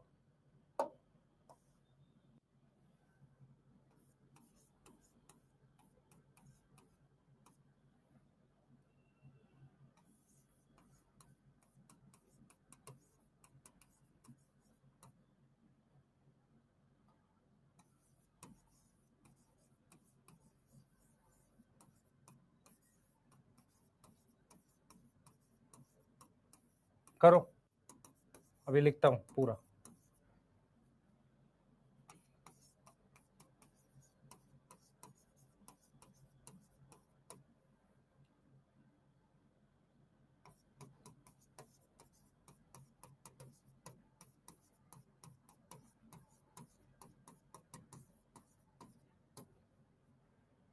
भाई आपने एसिटोबैक्टर सुना है? हाँ सर सुना है। एसिटिक एसिड बनाता है, तो वो भी सैप्रोफिटिक है, अगर हमें कुछ पता ही नहीं है तो उसके बारे में। तो जो कहीं नहीं आएगा सैप्रोफिटिक में आएगा। करो तो सही, अच्छे से करोगे तब आएगा।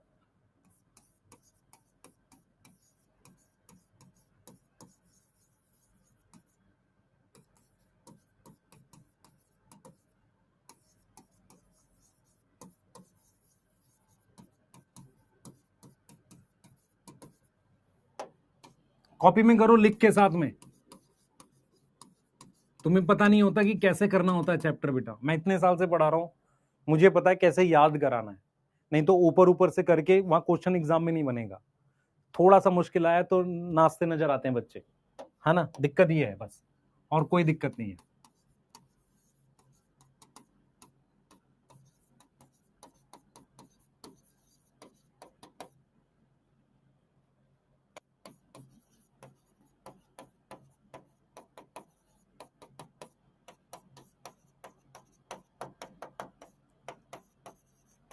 हाँ, ये जो ज्ञान देते हैं ना, ये पहले भी परेशान करते रहे होंगे फिजिक्स के मास्टरों को। सर ये नहीं आएगा। हाँ सर, आपने एडवांस करा दिया। वो फिर देने पेपर इस बार। सुबह से मैं इतने मैसेज का रिप्लाई कर चुका हूँ, सर हमें आरएमएल मिल गया, हमें ये मिल गया, ये मिल गया, कल से अलॉटमेंट हो रही है यूपी की भी। तो इसलिए कह रहा हूँ प्लीज थोड़ा सा ईमानदार हो अपने साथ, नहीं तो क्या होगा, आपको कुछ समझ नहीं आएगा आप क्या कर रहे हो।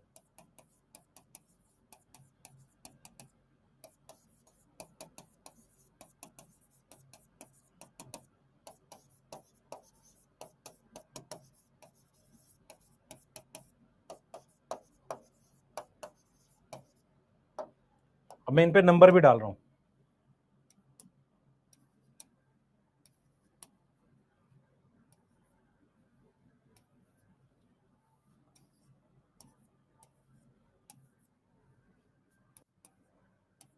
हाँ भाई, ऑक्सीजनिक कौन कौन से नंबर डाल देता हूं।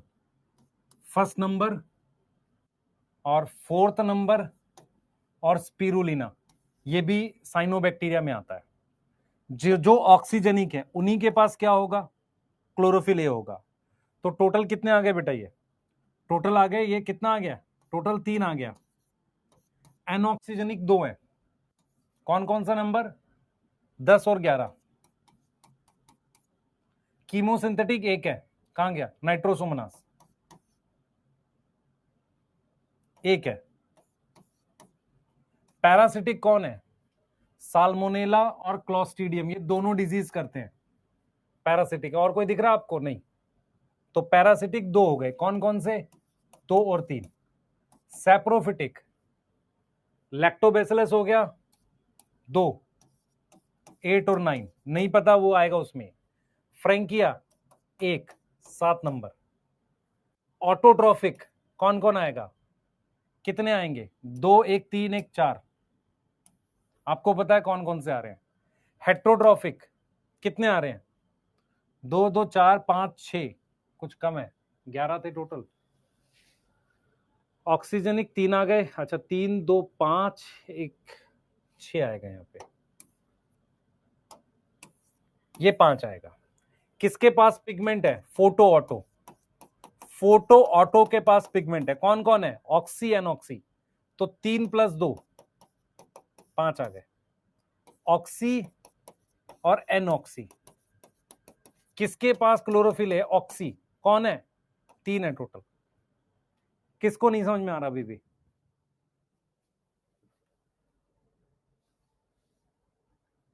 अल्पना मौर्य बेटा क्वेश्चन ट्राई करने दूं, फिर तू करेगी, फिर मैं सॉल्व करूंगा, फिर हम क्लास कब खत्म करेंगे। साथ के साथ करना, ड्रॉपर में 8-9 महीने में सिलेबस करना है हमें, कुछ तो दिमाग लगा बच्चे।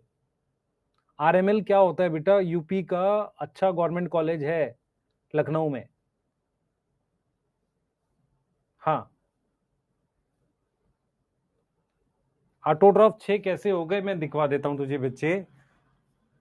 ये ऑटो है, बता मुझे, खुद से बता। ये ऑटो है, ये ऑटो नहीं, ये नहीं है, ये एक ऑटो है, ये ऑटो है। स्पिरुलिना किस में आएगा, इसमें आएगा। तो एक ये हो गया, एक ये हो गया, एक ये हो गया, उसके बाद ये है, और हमारे पास ये है। ये देख ले कितने हो गए, 1, 2, 3, 4, 5, 6, 6 आ गए ऑटोट्रॉफ। ये रे, हेट्रोट्रॉफ 5 कैसे है, आपको दिख गया। हेट्रोट्रॉफ में कौन कौन से लेने हैं बता। सैप्रोफिटिक हमें कैसे पता, लैक्टोबैसिलस तो आएगा। एसिटोबैक्टर एसिटिक एसिड बनाता है, जब वो पैरासिटिक नहीं है, सिम्बायोटिक नहीं, तो कहां आएगा, सैप्रोफिटिक में आएगा। सही है। ये किसी एग्जाम में नहीं आए ना आएंगे, पर ऐसा क्वेश्चन आपके कॉन्सेप्ट क्लियर कराता है। ये आपको सोचना सिखाता है कि मुझे कैसे सोचना है। सबसे पहले अगर आपसे पूछा जाए पिगमेंट किस में होते हैं, तो किस में होंगे, फोटो ऑटोट्रॉफ में। फोटो ऑटोट्रॉफ में ऑक्सीजनिक एनऑक्सीजनिक दोनों आएगा ना। अगर आपसे पूछा जाए क्लोरोफिल ए किस में, साइनोबैक्टीरिया में, वो आपको पता होना चाहिए।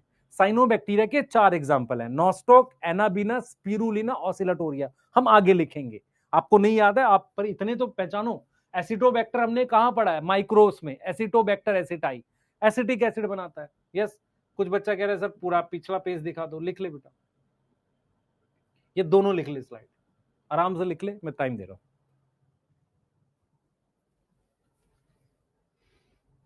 यस, ऐसा क्वेश्चन नहीं आएगा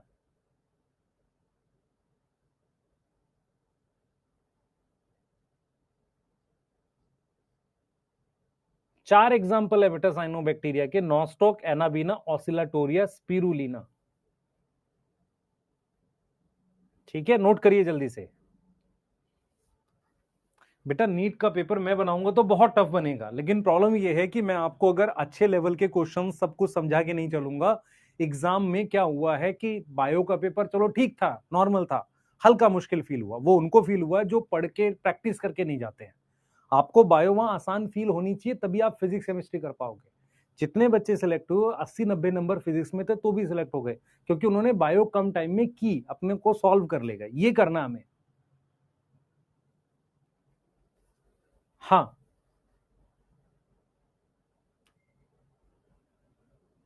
ऑफलाइन टेस्ट में नहीं आता बच्चे ये, आयुष।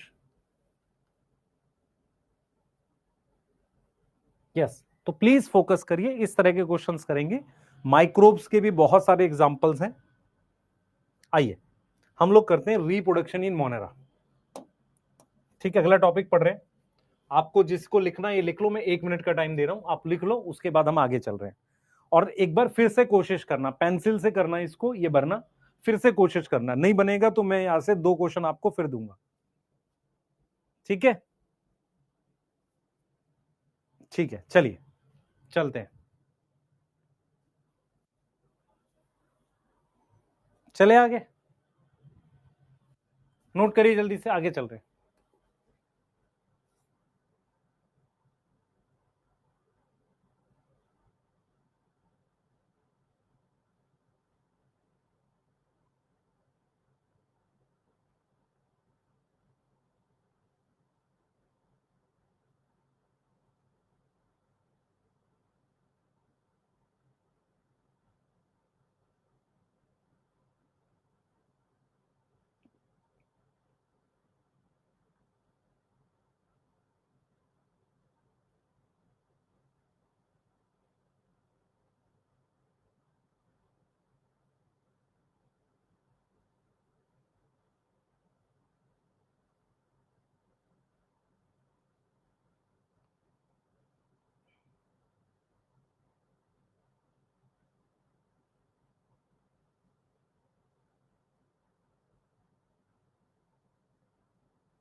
हो गया बेटा, लिख लिया?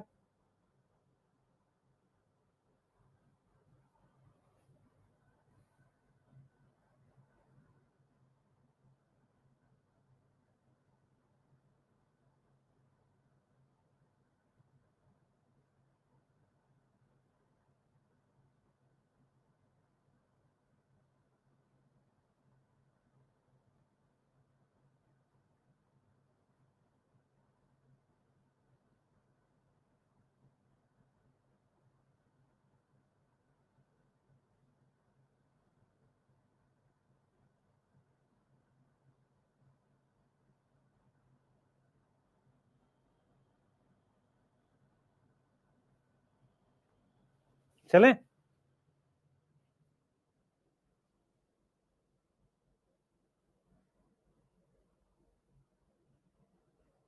ठीक है,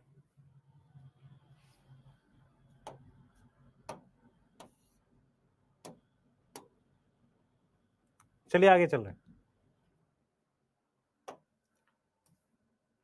हम लोग पढ़ रहे हैं मीनिंग, टाइप, एसेक्सुअल, सेक्सुअल। ठीक है, स्टार्ट कर रहे हैं रिप्रोडक्शन इन मोनेरा।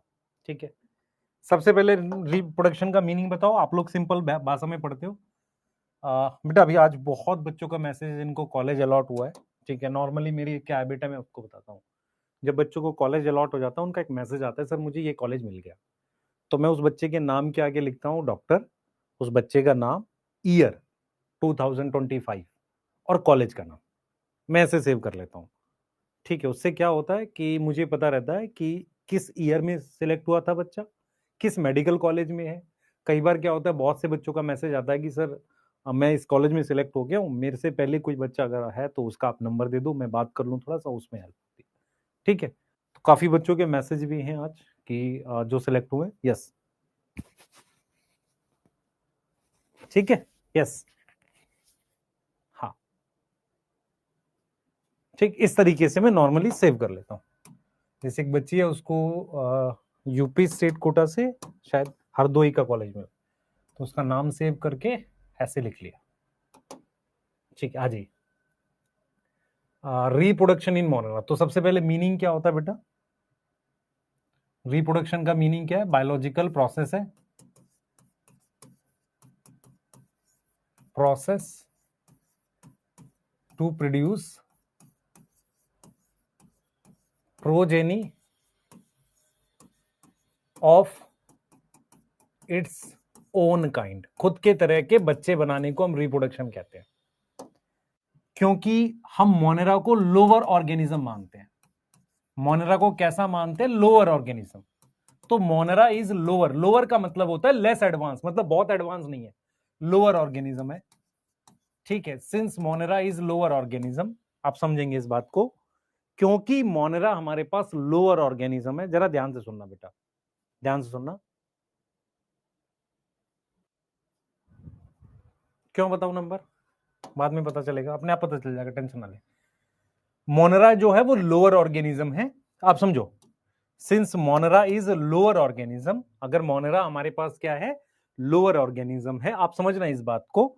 अगर मोनेरा हमारे पास लोअर ऑर्गेनिज्म है तो इसकी मेन रिप्रोडक्शन एसेक्सुअल होगी। मेन रिप्रोडक्शन क्या होगी? एसेक्सुअल। तो मेनली ये कैसे रिप्रोड्यूस करेगा? एसेक्सुअल। यस, कैसे रिप्रोड्यूस करेगा? एसेक्सुअल।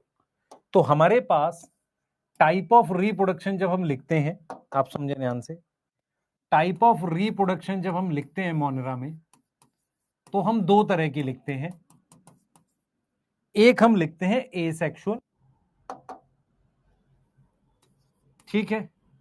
एसेक्सुअल में भी दो टाइप के लिखते हैं। एसेक्सुअल में भी हम दो टाइप के लिखते हैं। एक लिखते हैं फेवरेबल कंडीशन में, फेवरेबल कंडीशन,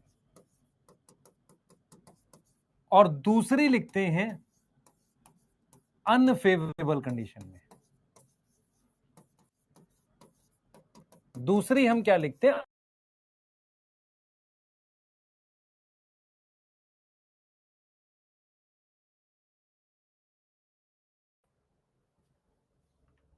हाँ, एक बार रिपीट कर रहा हूं, फिर से सुनेंगे। हमारे पास टाइप ऑफ रिप्रोडक्शन जो है वो दो तरह की है। एक है फेवरेबल कंडीशन की और दूसरी है अनफेवरेबल कंडीशन की। एसेक्सुअल में, सेक्सुअल जो होता है बेटा, सेक्सुअल जो होता है ना, सेक्सुअल जो होता है उसमें एनसीईआरटी क्या लिखती है समझा। फेवरेबल कंडीशन में हम जो पढ़ते हैं वो पढ़ते हैं फिजन। क्या पढ़ते हैं? फिजन।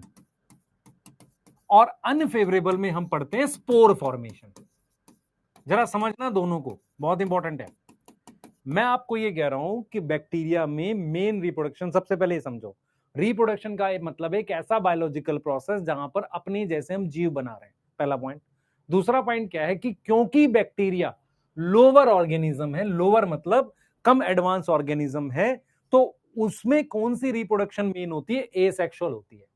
एसेक्सुअल में भी दो टाइप है हमारे पास, फेवरेबल कंडीशन में फिजन होगा, अनफेवरेबल कंडीशन में स्पोर फॉर्मेशन होती है। अनफेवरेबल का क्या मतलब होता है वो भी हम देखेंगे। अब देखो, सेक्सुअल का क्या मतलब होता है बेटा, आप समझो ध्यान से, कि बैक्टीरिया क्या है? सिंस बैक्टीरिया क्या है? Is of single cell. कैसा है? सिंगल सेल का है, ठीक है। तो उसमें कुछ primitive method of DNA transfer होता है। जैसे मैं आपसे कहूं, ह्यूमन में सेक्सुअल रिप्रोडक्शन कैसे होती है? सर, गैमेट्स बनते हैं, सेक्स ऑर्गन होते हैं। अब बैक्टीरिया खुद से सिंगल सेल का है, सेक्स ऑर्गन कैसे बनेगा? दिमाग लगाओ थोड़ा सा। सेक्स ऑर्गन नहीं होगा, गैमेट्स नहीं बनेंगे। तो बैक्टीरिया में सेक्सुअल रिप्रोडक्शन किसे कहते हैं? सुनना ध्यान से, बैक्टीरिया सिंगल सेल का होता है। तो किसी भी बैक्टीरिया में, जैसे ये खुद का न्यूक्लियोइड है उसका, ये न्यूक्लियोइड है, अगर किसी भी बैक्टीरिया में किसी दूसरे बैक्टीरिया का, किसी दूसरे बैक्टीरिया का डीएनए एंटर कर जाए, अगर किसी भी बैक्टीरिया में किसी दूसरे बैक्टीरिया का, अदर बैक्टीरिया का डीएनए एंटर कर जाए, अदर बैक्टीरिया का डीएनए एंटर कर जाए, समझो, इसको हम क्या कंसीडर कर लेते हैं, इसको कंसीडर कर लेते हैं, consider it as sexual reproduction, क्योंकि इससे वेरिएशन आती है। इससे क्या आ जाती है, वेरिएशन आती है। मेरी बात समझ में आ रही है कि नहीं आ रही? बैक्टीरिया में सेक्सुअल रिप्रोडक्शन किसे कहते हैं?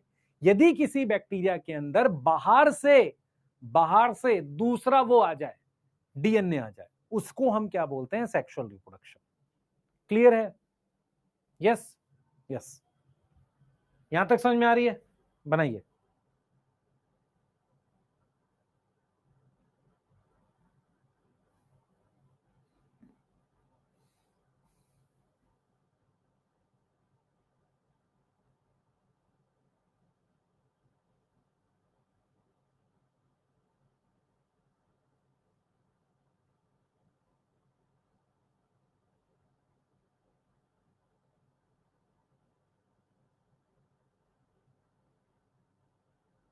यहां तक समझ में आ रही है? नोट कर लो एक बार, इतना नोट कर लो,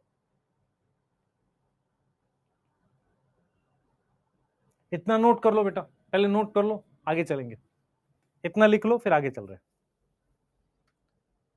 हैं। बेटा नीमो सिंगल सेल मियोसिस करके बना सकता है, क्योंकि पर बैक्टीरिया जो होता है और उसमें माइटोसिस मियोसिस नहीं हो सकती, तो बैक्टीरिया गैमेट्स नहीं बना सकता, ना बैक्टीरिया जाइगोट बनाएगा। तो हम उसको सेक्सुअल रिप्रोडक्शन कैसे मानते हैं? यदि किसी बैक्टीरिया में बाहर से किसी दूसरे बैक्टीरिया का डीएनए एंटर कर जाए, वेरिएशन आ जाती है, क्योंकि उसके पास अपना डीएनए तो है, वेरिएशन आ जाती है, उसको हम मान लेते हैं सेक्सुअल रिप्रोडक्शन। यस,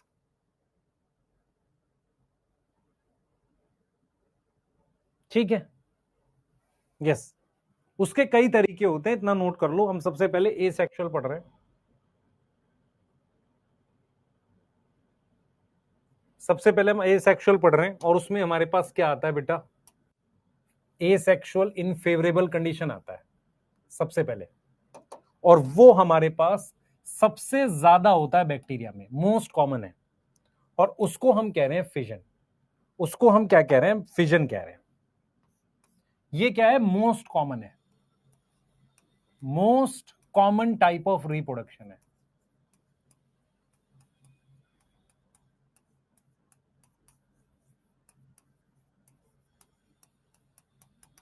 इसमें क्या है,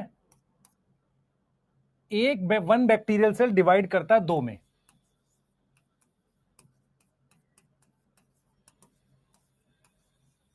डिवाइड करता है, divide into two daughter cell, दो डॉटर सेल बना देता है। इसमें कौन हेल्प करता है, हेल्प बाय मीजोजोम। आपने पढ़ा था, याद होगा आपको, मीजोजोम इसमें हेल्प करता है। आप देखो ध्यान से,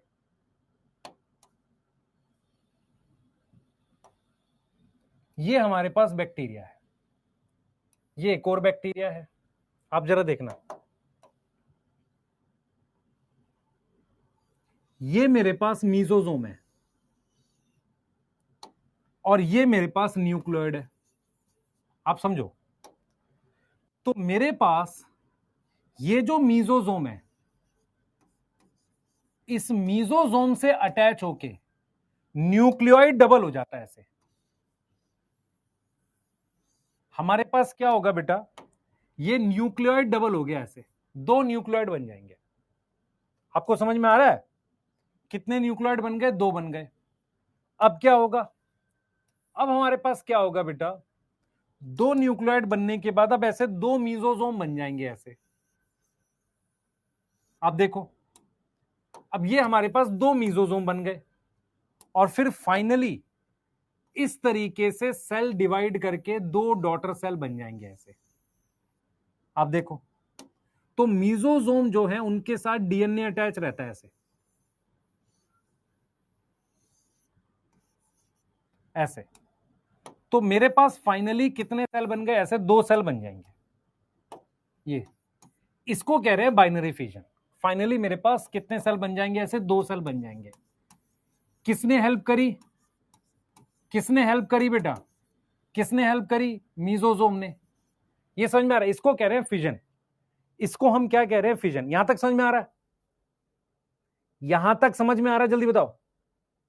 अच्छा, यहां पर एक एक डेफिनेशन होती है, जिसको हम कहते हैं जनरेशन टाइम। जनरेशन टाइम का मतलब होता है एक ऐसा टाइम जिसमें बैक्टीरिया का सेल डबल हो जाए। Time in which number of bacteria get double. E coli के लिए वो मान लो 20 मिनट है, 20 मिनट होता है ई कोलाई के लिए। जनरेशन टाइम का मतलब होता है कि बैक्टीरिया सेल फिजन के थ्रू डिवाइड करके दो बैक्टीरिया सेल बनाता है कितने टाइम में। जैसे मान लो मैंने आपको एक क्वेश्चन कराया था, किसी को याद है? मैंने ऐसा कुछ क्वेश्चन कराया था जिसमें मैंने कहा था कि एक ग्लास है, वो ग्लास 1/4 भरा है, ठीक है, किससे? बैक्टीरिया से। और बैक्टीरिया में भी क्या है? E coli. और 1/4 भरा है मान लेते हैं 100 मिनट में। कितने टाइम में वो फुल फिल हो जाएगा? पूरा फिल हो जाएगा कितने टाइम में? तो कितने टाइम में हो जाएगा देख लो। 100 मिनट में कितना भरा है? 1/4 है, तो 120 मिनट में हाफ हो जाएगा और 140 मिनट में वो फुल हो जाएगा। ये बात समझ में आ रही है? ये जनरेशन टाइम पर है। बेटा आप जैसी राइटिंग हो गई, ये प्रिंस मार खाएगा बच्चे? लिखना है लिख, मत तो मत लिख। जनरेशन टाइम जो है आपको समझना पड़ेगा कि 20 मिनट में डबल होता है। 100 मिनट में 1/4 था। एक बच्चा 400 लिख रहा, नहीं बेटा, 100 मिनट में ई कोलाई एक 1/4 था। अगले 20 मिनट में, अगले 20 मिनट में वो हाफ हो जाएगा, डबल हो गया। अगले 20 मिनट में फिर फुल हो जाएगा, 140 मिनट आएगा। आंसर क्या आएगा? 140 मिनट आएगा। एक बार रिपीट करूं फिर से? फिर रिपीट करता हूं।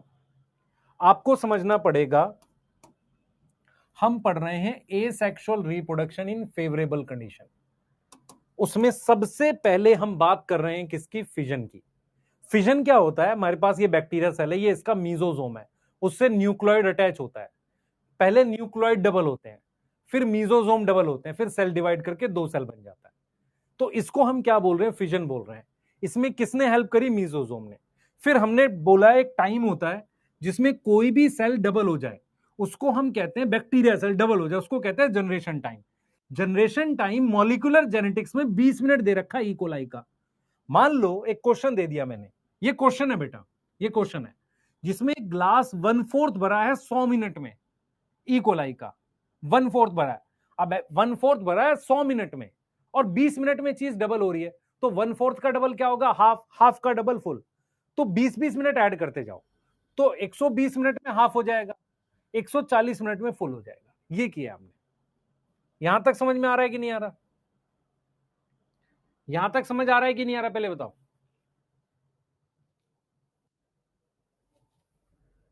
90 मिनट कहां लिखा हुआ है?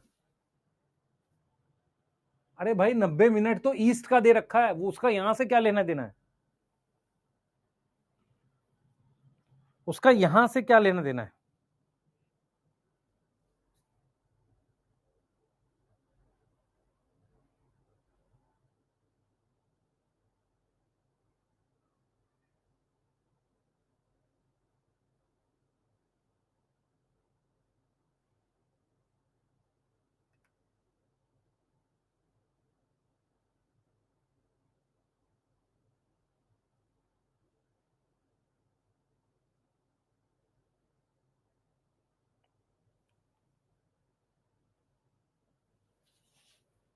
कह रहा सर हाफ के बाद 3/4 होगा, तो डबल जनरेशन का मतलब होता है double.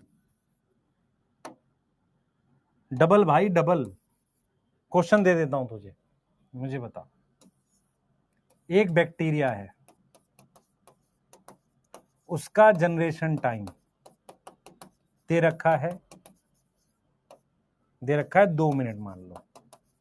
If a cup is 1/8 filled in 40 minutes, how much time complete fill होगा?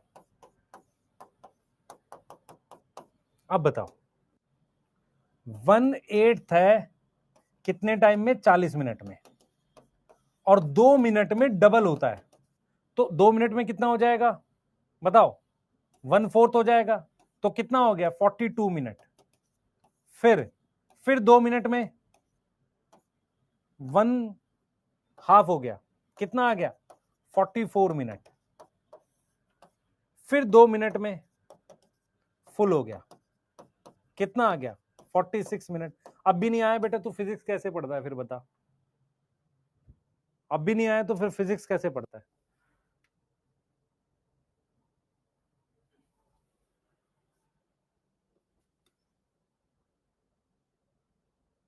मॉड्यूल लगाना अच्छा है, तुझे क्वेश्चन करने चाहिए पहले डीपीपी के। हाँ, मैं क्या समझा रहा हूं समझो। जिस बच्चे ने ये पूछा है दोबारा बता देता हूं। ये मीजोजोम है। मीजोजोम क्या करता है? पहले डीएनए रेप्लिकेशन में मदद करता है, फिर मीजोजोम डिवाइड होके एक दूसरे से ये देखो दूर हो गया। यस, तो यहां पर मीजोजोम डिवाइड किया है, मीजोजोम डबल हो गया है, यहां पर डीएनए डबल हुआ है पहले। इतनी बात समझ में आ रही है? ये चीज करा रहा हूं, नोट करो बेटा फटाफट से, फिर स्पोर फॉर्मेशन बता रहा हूं। ठीक है, यस, नोट करिए बेटा। जनरेशन टाइम का मतलब होता है एक ऐसा टाइम जिसमें कोई बैक्टीरिया डबल हो जाता है। ई कोलाई का 20 मिनट में डबल होता है बैक्टीरिया। अब ये कह रहा है क्वेश्चन में कि ई कोलाई 1/4 है। भाई 1/4 का डबल क्या होता है? 1/2 होता है। हाफ का डबल फुल होता है, तो आप इसमें 20-20 मिनट ऐड करते रहो ना। 100 मिनट में 1/4 था। अच्छा 1/8 कितने में रहा होगा? 100 मिनट में 1/4 था, तो 1/8 किस में रहा होगा? 80 मिनट में, क्योंकि 20 में डबल हो रहा है ना। आपको समझ में आ रहा है क्वेश्चन? यस, हाँ, नोट करो, आगे चल रहे हैं।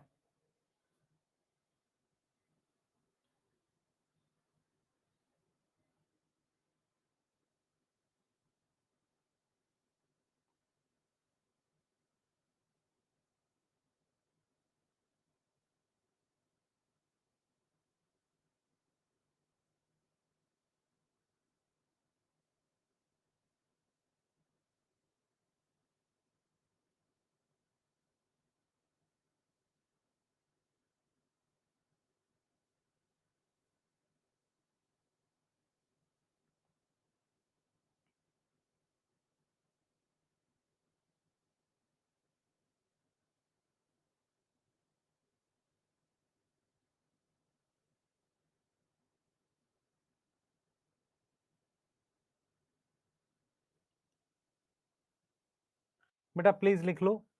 मैं सर आपको ध्यान से पढ़ने की जरूरत है बेटा।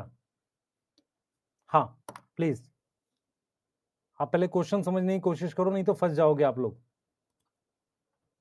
आप जनरेशन टाइम समझ नहीं रहे हो। कोई भी चीज जिसमें डबल होती है अगली जनरेशन आ जाती है।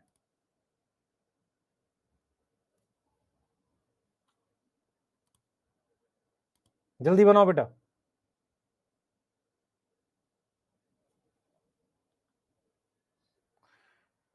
जल्दी जल्दी। मीजोजोम ने डिवाइड किया है डीएनए, मीजोजोम की मदद से डीएनए डिवाइड किया है इस बार वाले टेस्ट में बेटा।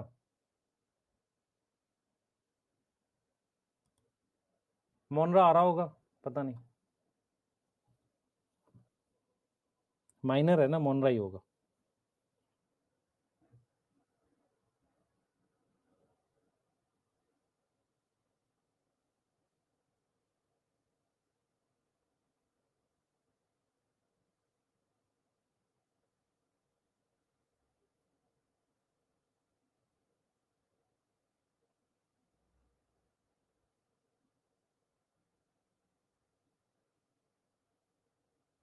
नोट कर लो बेटा, आगे चल रहे हैं।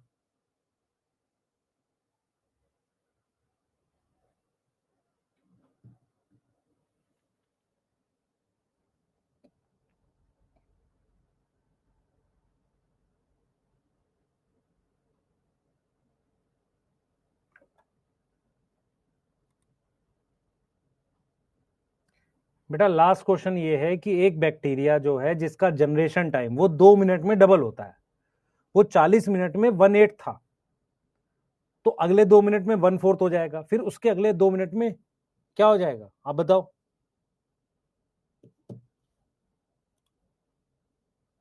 आपको समझ में आ रहा है मैं क्या बोल रहा हूं बच्चे? अच्छा, कौन बच्चा बताएगा कि ये 1/16 कितने टाइम में था? 38 मिनट में। तो इसलिए 40 मिनट में क्या हुआ, 1/8, अगले 2 मिनट बाद 1/4, अगले 2 मिनट बाद 1/2। समझ आया नहीं आया?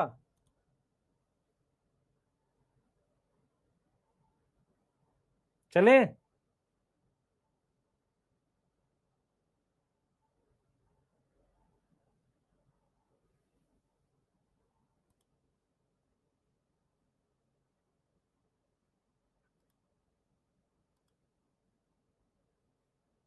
एक सेकंड देना बस।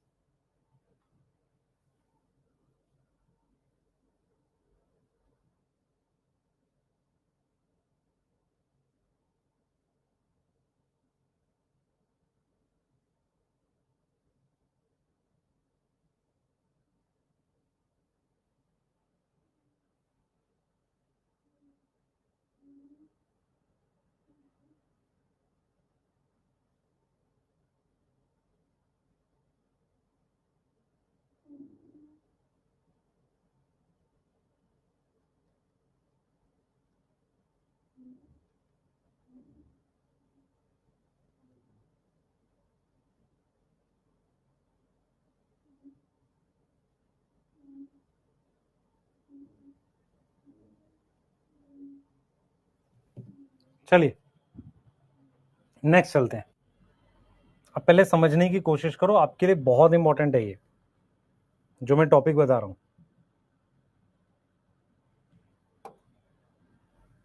अब सुनो मेरी बात ध्यान से। हम नेक्स्ट लिख रहे हैं स्पोर फॉर्मेशन। सेकंड क्या लिख रहे हैं, और ये कब होगा?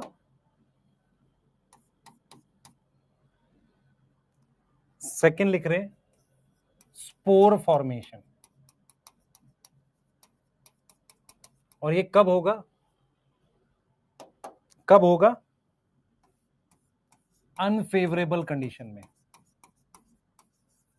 मैं आपको चीजें समझाऊंगा, ध्यान से समझना, आपके लिए इंपॉर्टेंट है। बैक्टीरिया के लिए फेवरेबल का क्या मतलब होता है? बैक्टीरिया के लिए फेवरेबल का क्या मतलब? मैं आपसे एक सवाल पूछता हूं, आपके लिए फेवरेबल कंडीशन का मतलब क्या है? मैं बताता हूं, ध्यान से सुनेंगे सारे बच्चे, सुनना ध्यान से। आपके लिए फेवरेबल कंडीशन का मतलब है कि आप आराम से सो रहे हो, पढ़ना लिखना ना पड़े, कोई काम करना ना पड़े, कोई खाना भी ऐसे मुंह में खिला दे, ऐसे लाके ऐसे खिला दे, उसे फेवरेबल कहते हो आप, पर वो एक्चुअल फेवरेबल नहीं है। बैक्टीरिया के लिए, किसी ऑर्गेनिज्म के लिए फेवरेबल का मतलब होता है कि पहला खाना होना, दूसरा सही तापमान होना और सही पीएच होना। अगर किसी बैक्टीरिया के आसपास क्या होना, बैक्टीरिया के फेवरेबल का जो मीनिंग है वो होता है अवेलेबिलिटी ऑफ फूड। क्या होना? अवेलेबिलिटी ऑफ फूड, फूड का होना। अच्छा, उसके अलावा ऑप्टिमम, ऑप्टिमम मतलब सही, ऑप्टिमम टेम्परेचर होना और ऑप्टिमम पीएच होना। ऑप्टिमम क्या होना? पीएच होना। मेरी बात समझ में आ रही है?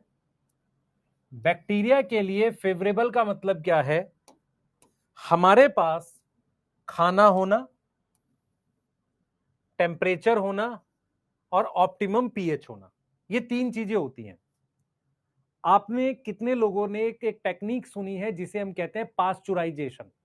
पास्चुराइजेशन मिल्क का किया जाता है, उसको 60 डिग्री के आसपास गर्म किया जाता है, जिसमें बहुत सारे बैक्टीरिया मर जाते हैं, फिर अचानक से ठंडा किया जाता है। मेरी बात समझ में आ रही है? मैं आपको यह समझाने की कोशिश कर रहा हूं स्पोर कब बनते हैं अनफेवरेबल में। तो हमारे पास मान लो ये हमारे पास एक बैक्टीरिया की प्लेट है, ये क्या है? एक पेट्री प्लेट है, मानना समझना इस बात को, ये हमारे पास एक पेट्री प्लेट है, पेट्री प्लेट है।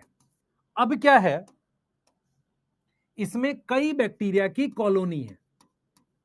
इसमें क्या है बेटा, बैक्टीरिया की कॉलोनीज है।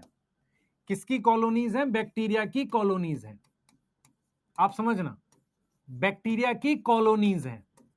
अब क्या होगा, जब कंडीशन अनफेवरेबल होगी, जैसे कि मान लो टेम्परेचर मैंने इंक्रीज कर दिया, टेम्परेचर मैंने क्या किया, इंक्रीज कर दिया, वेरी हाई कर दिया, वेरी हाई 60-70 डिग्री कर दिया मैंने, तो क्या होगा, मोस्ट ऑफ द बैक्टीरिया मर जाएंगे, कुछ ही बैक्टीरिया बचेंगे।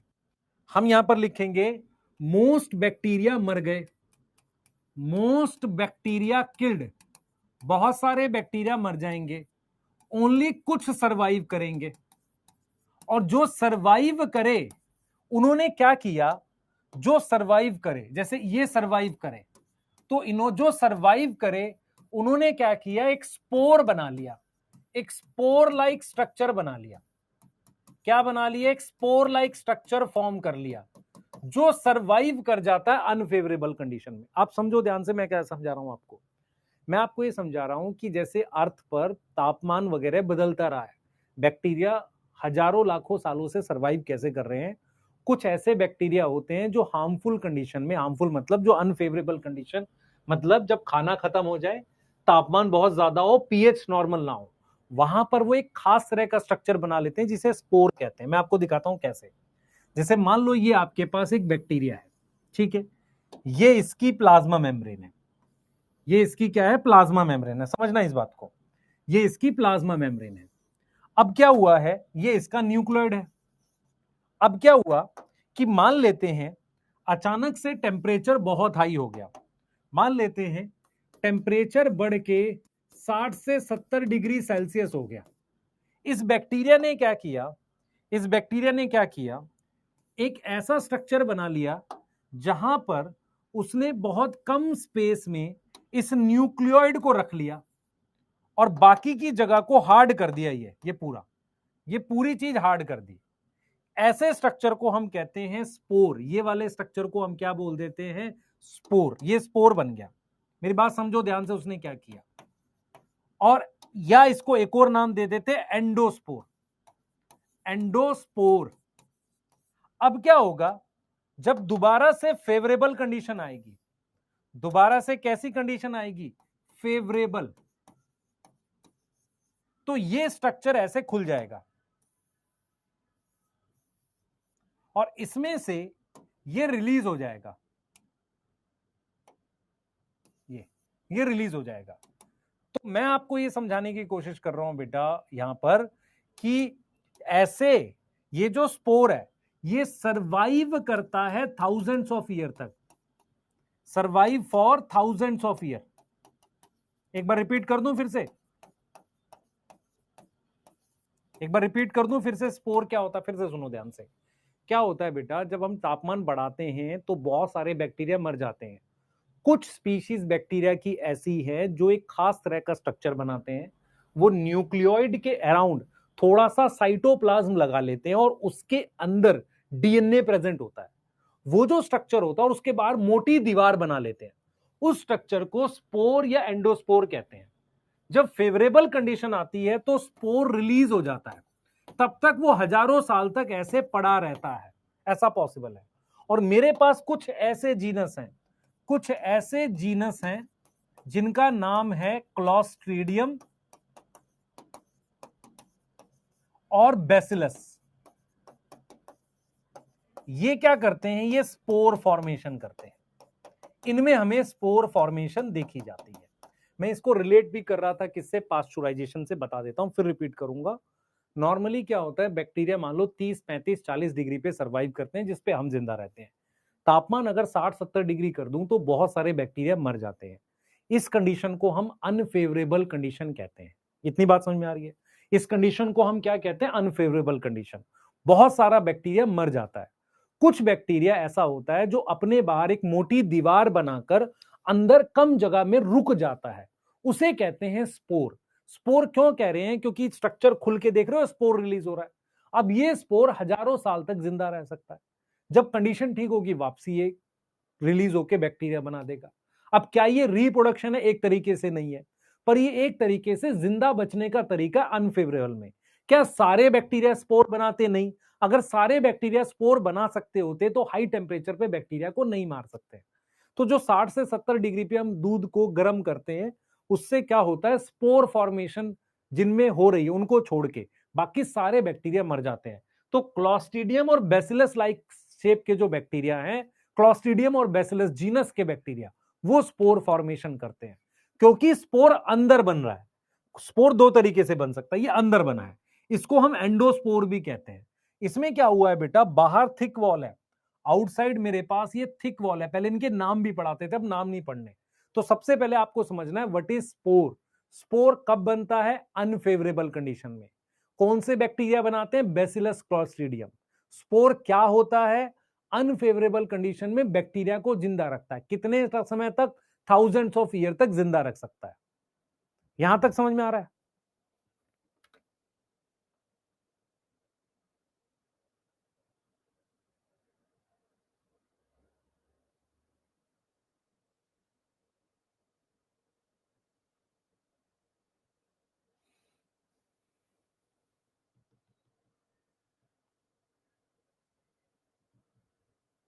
यहां तक क्लियर है?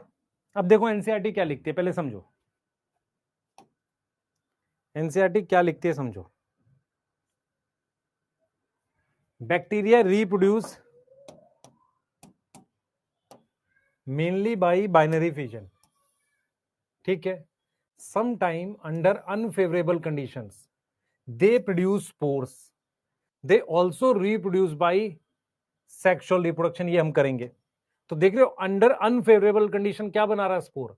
और मेनली कैसे करता है? फिजन। देख लो, इतनी लाइन को एक्सप्लेन करने के लिए 2 पेज चाहिए हमें, क्योंकि आपको ये फिर लाइनें याद रहती हैं। दूसरा, आप एक डायग्राम देखो, मैं आपको एक डायग्राम भी दिखाता हूं। ये वाला डायग्राम देखना, ये वाला। इस डायग्राम में अलग अलग आपकी शेप दे रखी है बैक्टीरिया की, ध्यान से देखना बेटा। इस डायग्राम में अलग अलग शेप गिवन है, ध्यान से देखो सारे बच्चे। इस डायग्राम में अलग अलग शेप दे रखी है। क्या आप इसमें देख पा रहे हो कि बैसिलस शेप का बैक्टीरिया में स्पोर बना हुआ है? ये देखो, ये दे रखा है। तो बैसिलस और क्लॉस्ट्रीडियम, देखो मैंने क्या लिखा है, मैंने लिखा है क्लॉस्ट्रीडियम और बैसिलस ये स्पोर बनाते हैं, जीनस।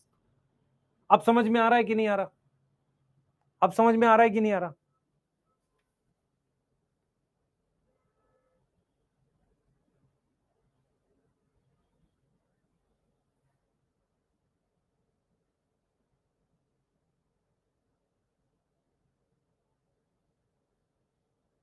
यहां तक कोई दिक्कत है? टेस्ट देने पर मिस क्यों दिखाता है पता नहीं। आगे, फातिमा, अरशद, अखिलेश, लिख लो जिन्होंने। स्पोर मींस होता क्या है बेटा? स्पोर एक जनरल शब्द है, फंजाई में भी पढ़ेंगे, पर बैक्टीरिया का स्पोर अनफेवरेबल में बनता है। बेटा कुछ बैक्टीरिया स्पोर बना सकते हैं, कुछ नहीं बना सकते, ये बैक्टीरिया की स्पीशीज पे डिपेंड करता है। बेटा बिना पढ़े तो कुछ भी नहीं होगा। जैसे ही मिल्क को गर्म करते हैं, ठंडा करते हैं, पास्चुराइजेशन से बहुत सारे बैक्टीरिया मर जाते हैं, कुछ ही बचते हैं। इसीलिए आपको पता होगा कि मिल्क जो होता है, ऐसा नहीं कि वो कभी खराब ही नहीं होगा, नहीं तो बैक्टीरिया नहीं है तो खराब नहीं होना चाहिए। तो कुछ बैक्टीरिया बच जाते हैं जो स्पोर बना लेते हैं। यस, हाँ बेटा, यहां नया बैक्टीरिया नहीं बना, स्पोर हैप्लॉइड होता है। बैक्टीरिया में हैप्लॉइड डिप्लॉइड का कॉन्सेप्ट नहीं है। बैक्टीरिया में नॉर्मली हैप्लॉइड डिप्लॉइड का कॉन्सेप्ट नहीं है। ये स्पोर अलग है फंजाई से। अब क्या है बेटा, यहां पर एक ही, अब ये फिर डिवाइड करके नॉर्मली डिवाइड होगा ना, डिवाइड नॉर्मली। अब नॉर्मली कैसे डिवाइड होगा? फिजन से।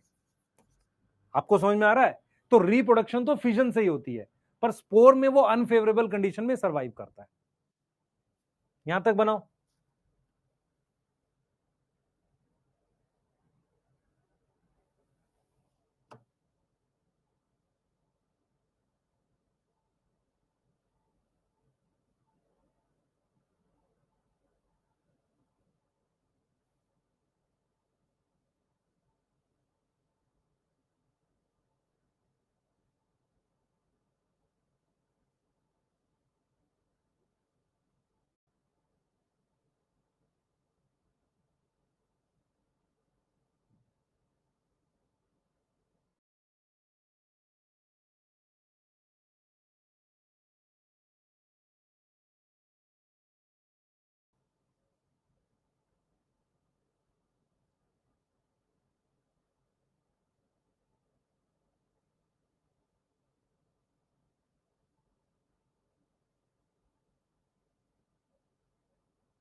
चले बेटा, आदर्श तिवारी करते हैं बच्चे। मॉड्यूल रीड नहीं करना कभी भी, बुक का कोई डिलीवरी चार्ज नहीं है।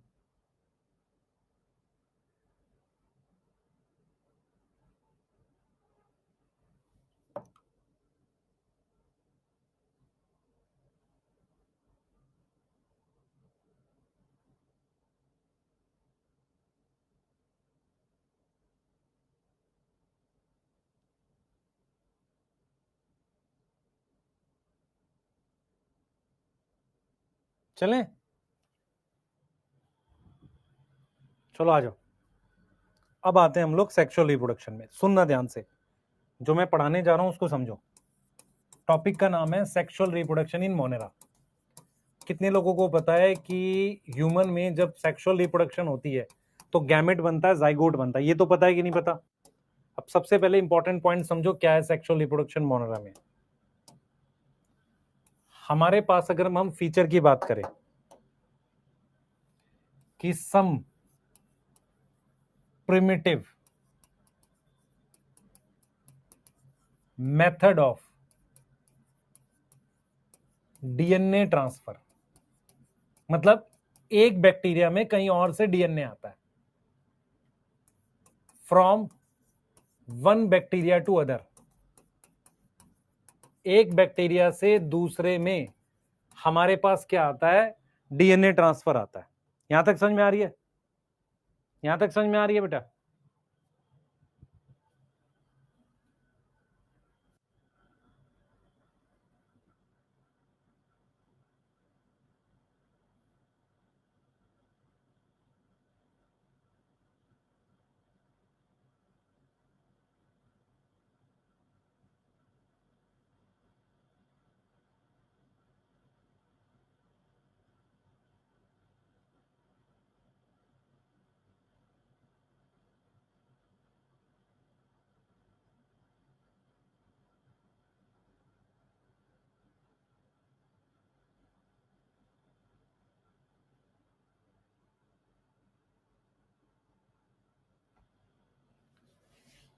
देख लो बेटा, some primitive method of DNA transfer from one bacteria to other. ठीक है, किसी एक बैक्टीरिया से दूसरे में। प्रिमिटिव का मतलब होता है, ध्यान से देखें बेटा, ध्यान से देखें, अगर किसी बैक्टीरिया में, ये बैक्टीरिया है, प्रिमिटिव बताऊंगा कैसे। इस बैक्टीरिया में पहले से ये न्यूक्लियोइड है और यहां पर ये डीएनए है। अगर किसी बैक्टीरिया का डीएनए, ध्यान सुनेंगे बेटा, किसी बैक्टीरिया का डीएनए अगर ट्रांसफर हो रहा है इसमें, तो इसको हम क्या बोलते हैं बच्चे? क्या बोलते हैं? ये अदर बैक्टीरिया का है, ये किसी और बैक्टीरिया का है। किस तरीके से आएगा वो हम देखेंगे। तो हम ये कह रहे हैं कि अगर किसी बैक्टीरिया में किसी दूसरे बैक्टीरिया का डीएनए आ जाए तो उसे सेक्सुअल रिप्रोडक्शन कहते हैं। फीचर क्या है? फीचर जाइगोट बनेगा, जाइगोट, गैमेट, मियोसिस, इनमें से कुछ भी नहीं होता। क्या आता है? ओनली वेरिएशन अकर। क्या आएगी? वेरिएशन आती है। यस। और तीन मेथड है, तीन प्रिमिटिव मेथड है, three ways by which DNA enter. DNA enter करने के तीन मेथड हैं, आप समझो, तीन तरीके हैं जिससे डीएनए एंटर करेगा।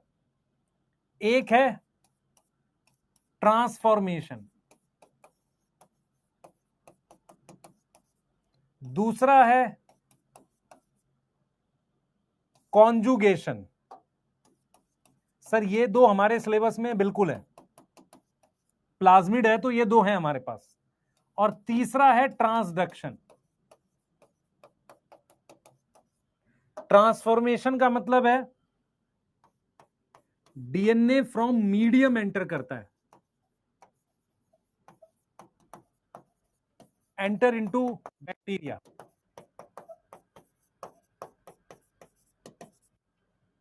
डीएनए फ्रॉम ट्यूब, ट्यूब की मदद से एंटर करता है। और वो डीएनए किसका है? बैक्टीरिया का। और इसमें with the help of virus DNA enter करता। मैं फिर रिपीट कर रहा हूं, किसी बैक्टीरिया में, ये बैक्टीरिया इसका ये न्यूक्लियोइड है, किसी बैक्टीरिया में अगर बाहर से डीएनए एंटर करे उसे सेक्सुअल रिप्रोडक्शन मानते हैं। वो 3 तरीके से पॉसिबल है। बैक्टीरिया में जाइगोट नहीं होता, गैमेट नहीं है, मियोसिस नहीं है, वेरिएशन आती है। अगर मेरे पास किसी बैक्टीरिया से ये एंटर कर गया, आप समझो किसी बैक्टीरिया से एंटर कर गया, न्यूक्लियोइड है।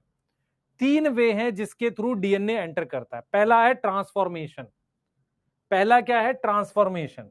दूसरा क्या है? कॉन्जुगेशन। तीसरा क्या है? Transduction. DNA from one medium से दूसरे बैक्टीरिया में एंटर करेगा। DNA from tube enter into bacteria. Transduction है with the help of virus. क्या ये चीज समझ में आ रही है? क्या ये चीज समझ में आ रही है? अब क्या इसमें जाइगोट बनेगा? नहीं, गैमेट नहीं बनते, मियोसिस नहीं बनती, सिर्फ वेरिएशन आती है। तो इनके बारे में थोड़ा थोड़ा पढ़ना पड़ेगा। ट्रांसफॉर्मेशन क्या होता है, इसी को एनसीईआरटी लिखती है कि सम प्रिमिटिव मेथड है डीएनए ट्रांसफर के। प्रिमिटिव क्यों? क्योंकि गैमेट के थ्रू डीएनए ट्रांसफर नहीं हो रहा। अगर आपसे पूछा जाए कि ह्यूमन में एग के अंदर स्पर्म जो है क्या काम कर रहा है, वो एक डीएनए लेकर आ रहा है, आपको समझ में आ रहा है? फिर वो दोनों कंबाइन हो रहे हैं। सही है मेरी बात? क्रोमोसोम कंबाइन जोड़ा बन रहा है। लेकिन यहां पर ना जाइगोट बनता है, ना गैमेट है, ना मियोसिस है, सिर्फ वेरिएशन आती है। 3 तरीके हैं जिसकी वजह से डीएनए एंटर करता है। ये मैं तीनों एक्सप्लेन करूंगा तो ये लाइनें समझ आ जाएंगी। ये जो ग्रीन में लिखा है ये नहीं समझ आया, ये मैं करूंगा। इनके नाम देख लो, ट्रांसफॉर्मेशन, कॉन्जुगेशन, ट्रांसडक्शन। सही है? मीडियम कैसी, ये तीनों एक्सप्लेन करूंगा बच्चे, ये तीनों एक्सप्लेन करूंगा। इनके सिर्फ नाम लिख लो। पर ये वाली बात समझ में आ गई है? एनसीईआरटी देखो क्या लिखती है, सिर्फ एनसीईआरटी इतना लिखती है। देख बेटा एनसीईआरटी क्या लिखती है, कहता है they also reproduce by sexual reproduction. They मतलब bacteria, by adopting a primitive type of DNA transfer. एक बैक्टीरिया से दूसरा, तो डीएनए किसका आ रहा है? बैक्टीरिया का। किसके अंदर? बैक्टीरिया। Primitive method. अब वो प्रिमिटिव मेथड क्या है? 3 है, transformation, conjugation, transduction. Transduction D है बेटा, ये ट्रांसडक्शन। यस,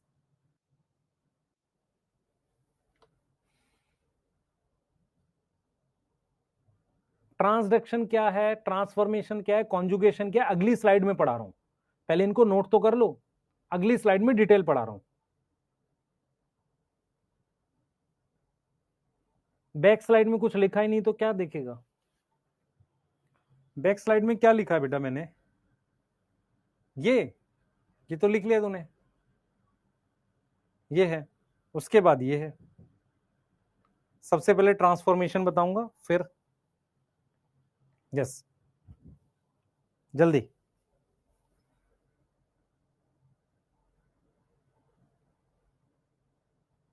बेटा पुराने नोट से मैच कर रहा होगा, कुछ ऐड करना है तो कर ले।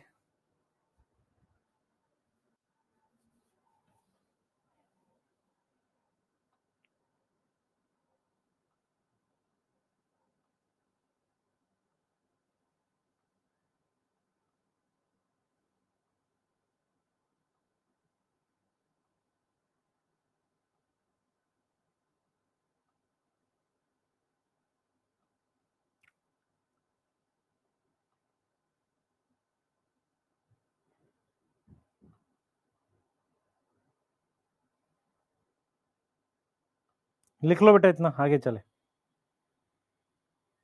फटाफट से तीनों मेथड दिखा रहा हूं। सबसे पहले ट्रांसफॉर्मेशन देखो, सुनना ध्यान से, सुनना ध्यान से। ये बैक्टीरिया है, हाँ सर। ये बैक्टीरिया का क्या है सर? न्यूक्लियोइड है। ये क्या है? न्यूक्लियोइड है, ठीक है। ये न्यूक्लियोइड है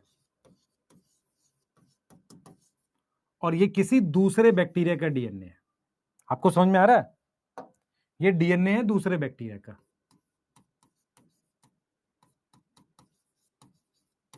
अदर बैक्टीरिया।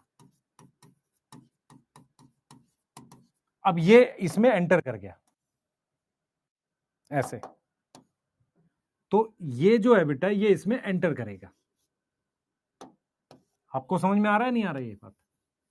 ये इसमें एंटर कर गया, उससे क्या होगा मैं आपको समझाता हूं। उससे क्या होगा आप समझो। मान लो ये इसमें एंटर कर गया, तो इसमें मेरे पास हो सकता है नया फीचर आ जाए कुछ। इसमें मेरे पास क्या आ जाए, इसकी वजह से कुछ नया फीचर आ जाए। ये नया फीचर आ गया, आप समझो। ये आप कहां पढ़ते हो, क्या होगा, ये बैक्टीरिया क्या है, न्यू फीचर डेवलप कर लेगा।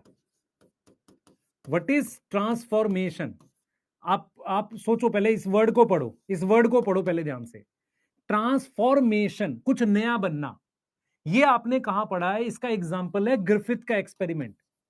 अगर आपको याद हो, ग्रिफिथ का एक एक्सपेरिमेंट था जो हम पढ़ेंगे क्लास 12th में, जिसमें मेरे पास एक स्ट्रेन होती थी जिसको आर स्ट्रेन कहते थे। ये हमारे पास आर स्ट्रेन होती थी ऐसे, इसको हम कहते थे आर स्ट्रेन। किसकी आर स्ट्रेन? स्ट्रेप्टोकोकस बैक्टीरिया की। स्ट्रेप्टोकोकस की आर स्ट्रेन होती थी। अब इसमें क्या होता था, इसका ये डीएनए है। अब इसमें क्या हुआ, इसमें एंटर कर गया डीएनए बाहर से, किसका? एस स्ट्रेन का। ये एस स्ट्रेन का कुछ डीएनए है। ये क्या है बेटा? ये एस स्ट्रेन का डीएनए है। अब ये इसमें एंटर कर गया। अब जब ये इसमें एंटर कर गया, ये डीएनए इसमें एंटर कर गया, किसमें एंटर कर गया? किसमें एंटर कर गया? ये आ गया इसमें, देखो। और ये जो आर स्ट्रेन है ये कन्वर्ट हो गई एस स्ट्रेन में। इसके बाहर एक स्मूथ लेयर बन गई ऐसे। अब ये क्या बन गया? ये एस स्ट्रेन बन गया। तो ये डीएनए इसके अंदर चला गया, उससे ये एस स्ट्रेन बन गया। ये बैक्टीरिया वही है, स्ट्रेप्टोकोकस। तो इसको हम कहते हैं ट्रांसफॉर्मेशन। तो ट्रांसफॉर्मेशन का मतलब है किसी बैक्टीरिया में बाहर से डीएनए जाने से वो बैक्टीरिया बदल जाए, नया फीचर आ जाए।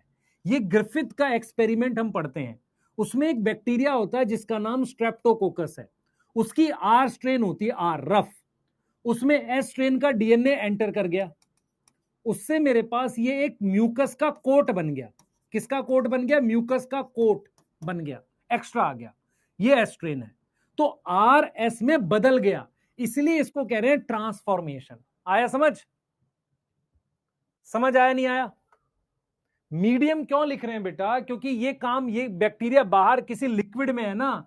जैसे मान लो मेरे पास ये बीकर होता, इसमें मेरे पास आर स्ट्रेन होता, ये डीएनए एस का, ये मीडियम से एंटर किया है ना, इसलिए मीडियम लिख रहे हैं। मीडियम का मतलब है बाहर कोई मीडियम। यहां तक समझ में आया? जल्दी बताओ, यहां तक समझ में आया?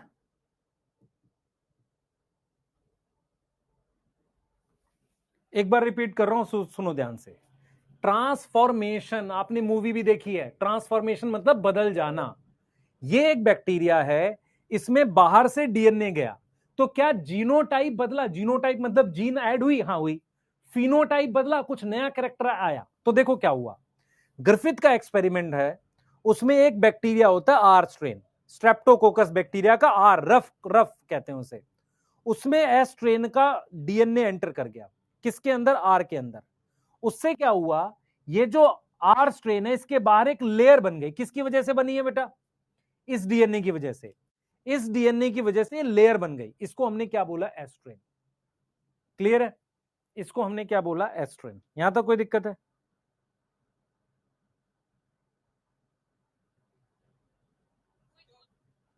यहां तक कोई दिक्कत है?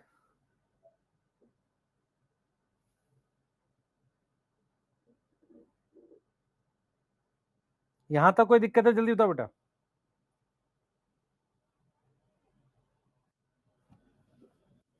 कॉन्जुगेशन देखो, कॉन्जुगेशन समझा रहा हूं।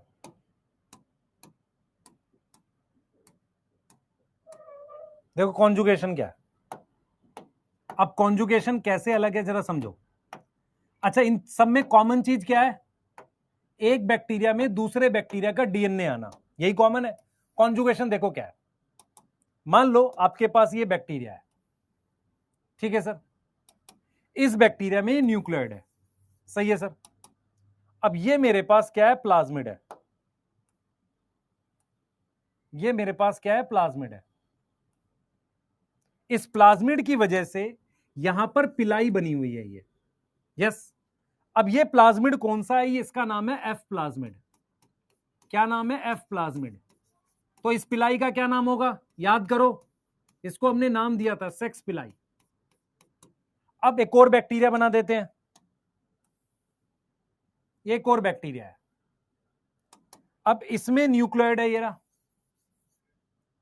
पर इसमें प्लाज्मिड नहीं है, तो इस वाले को हम क्या बोलते हैं, एफ प्लस। इस बैक्टीरिया को एफ प्लस बोलेंगे। इसमें प्लाज्मिड नहीं है तो एफ माइनस बोल दिया। अब इस सेक्स पिलाई से क्या बनेगी, एक ट्यूब फॉर्म होगी, इसकी मदद से क्या होगी, एक ट्यूब बन जाएगी। अब देखो क्या होगा, अब ये बैक्टीरिया और ये बैक्टीरिया, ये जो पिलाई है इसकी मदद से एक ट्यूब बन गई, ये रही एक ट्यूब बन गई, ये बन गई ट्यूब। ये देख बेटा, ये जो ट्यूब है ये वाली, इस पिलाई की मदद से बनी है। इस ट्यूब को कह रहे हैं कॉन्जुगेशन ट्यूब। क्या बोल रहे हैं, कॉन्जुगेशन ट्यूब। तो प्रोसेस का नाम क्या होगा, कॉन्जुगेशन। अब ये प्लाज्मिड है इसका, इसका ये रहा प्लाज्मिड, सॉरी न्यूक्लियोइड, प्लाज्मिड कह रहा हूं, न्यूक्लियोइड। अब क्या हुआ, यहां से कुछ प्लाज्मिड इसमें आ जाएंगे, यहां से कुछ प्लाज्मिड इसमें आ जाएंगे, ऐसे इसमें आ गए। और किसकी मदद से आए, ट्यूब की मदद से। ऐसे ट्यूब की मदद से प्लाज्मिड जो है बेटा वो यहां आ गए ऐसे। तो क्या डीएनए ट्रांसफर हुआ कि नहीं हुआ, ये प्लाज्मिड जो है ये इसमें आ गया कि नहीं आ गया, हां सर आ गया। तो उसकी वजह से क्या होगा बताओ, उसकी वजह से मेरे पास जो दोनों बैक्टीरिया हैं, दोनों बैक्टीरिया एफ प्लस हो जाएंगे। कैसे बताता हूं, ये वाला बैक्टीरिया था ही, ये वाला बैक्टीरिया था, इसमें प्लाज्मिड थे, इसमें भी आ गए, इसमें सेक्स पिलाई थी, अब इसमें भी बन जाएंगी। तो ये वाला क्या बन गया, एफ प्लस था, प्लाज्मिड आने से ये भी एफ प्लस बन गया। तो कॉन्जुगेशन का क्या मतलब होता है बताओ, कॉन्जुगेशन का मतलब है कि प्लाज्मिड फ्रॉम वन बैक्टीरिया से मूव किया है, मूव इनटू अदर बैक्टीरिया, किसी दूसरे बैक्टीरिया में मूव किया है, इसको हमने क्या बोल दिया, कॉन्जुगेशन। आया समझ, आया नहीं आया पहले बताओ, रिपीट कर दूं, देख ये बैक्टीरिया, इसको एफ माइनस एफ प्लस बोला, इसको क्या बोला, एफ प्लस बोला, इसमें क्या है, प्लाज्मिड है ये, इसको एफ माइनस बोला, इसमें प्लाज्मिड नहीं है। इन दोनों के बीच में ट्यूब बन गई, कॉन्जुगेशन ट्यूब। ये कौन सा बैक्टीरिया है सर, ये भी ई कोलाई है। ये कौन सा है सर, ये भी ई कोलाई हो सकता है। इनके बीच में ट्यूब बन गई, प्लाज्मिड आ गया। तो प्लाज्मिड के ट्रांसफर को हम क्या कह रहे हैं, कॉन्जुगेशन। तो बैक्टीरिया से बैक्टीरिया ट्यूब से गया, कॉन्जुगेशन। एक बैक्टीरिया में मीडियम से गया, ट्रांसफॉर्मेशन। तो यही चीज लिखी है कि नहीं, पढ़ो।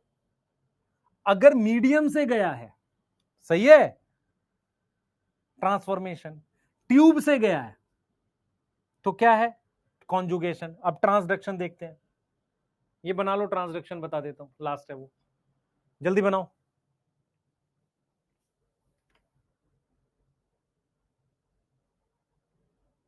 बेटा याद करने की आवश्यकता आपको लगे तो याद करो, ये समझने की चीजें होती हैं, ये दिमाग में बैठ जाती हैं।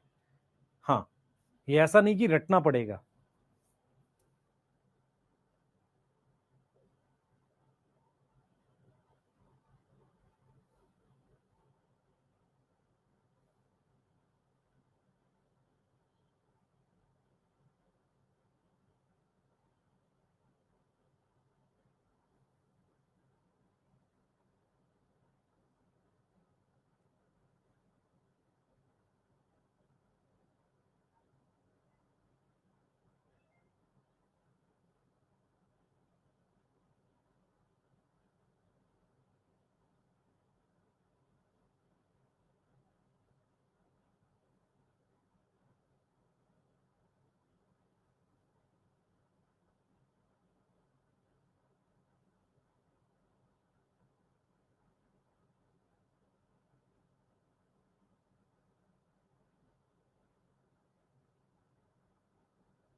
हो गया? चलो लास्ट बता रहा हूं, ट्रांसडक्शन सुन लो क्या है, मेरी बात ध्यान से सुन लो। ट्रांसडक्शन में क्या होता है, सुनना ध्यान से। With the help of virus,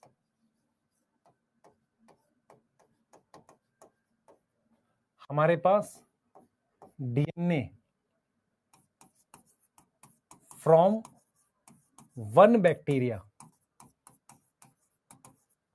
to other transfer होता है। जो मैं बताऊंगा उसको ध्यान से सुनना। इधर देखना, ये मेरे पास बैक्टीरिया है, दिख रहा है सबको? ये मेरे पास वायरस है। ऐसे वायरस को कहते हैं बैक्टीरियोफाज। क्या बोलते हैं? बैक्टीरियोफाज।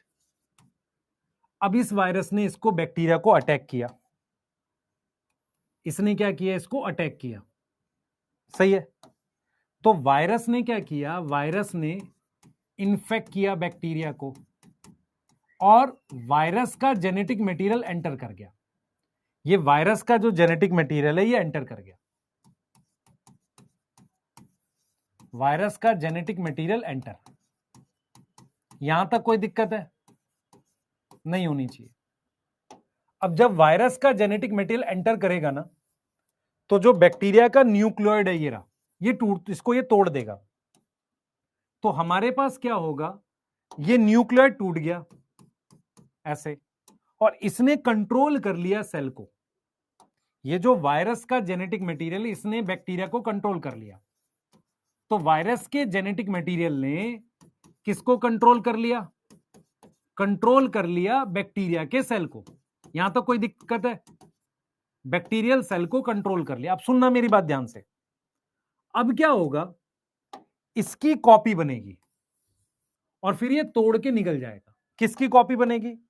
इसके डीएनए की कॉपी बनेगी, साथ में ये कवर बनेगा ऐसे, इस तरीके से कवर बनेगा। यस, तो हमारे पास क्या होगा? कॉपी ऑफ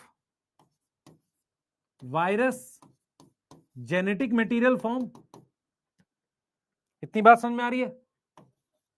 वायरस के जेनेटिक मटेरियल की कॉपी बन गई। उसके बाद क्या होगा? हमारे पास ये सेल टूटेगा, सेल की लाइसिस होगी। किसके सेल की? बैक्टीरिया के, सही है? बैक्टीरिया के सेल की लाइसिस होगी। समझो, बैक्टीरिया का सेल टूट जाएगा, बैक्टीरिया के सेल की लाइसिस होगी और वायरस रिलीज हो जाएगा। अब इसमें सेक्सुअल रिप्रोडक्शन कहां है वो मैं समझा रहा हूं। क्या होगा कि जब वायरस का डीएनए पैक हो रहा था, उसमें क्या हुआ? गलती से थोड़ा सा इस बैक्टीरिया का डीएनए भी पैक हो गया। देखो ये क्या है बेटा? ये न्यूक्लियोइड टूट गया है। ये न्यूक्लियोइड जो है वो ब्रेक कर दिया उसने, न्यूक्लियोइड ब्रेक कर दिया है।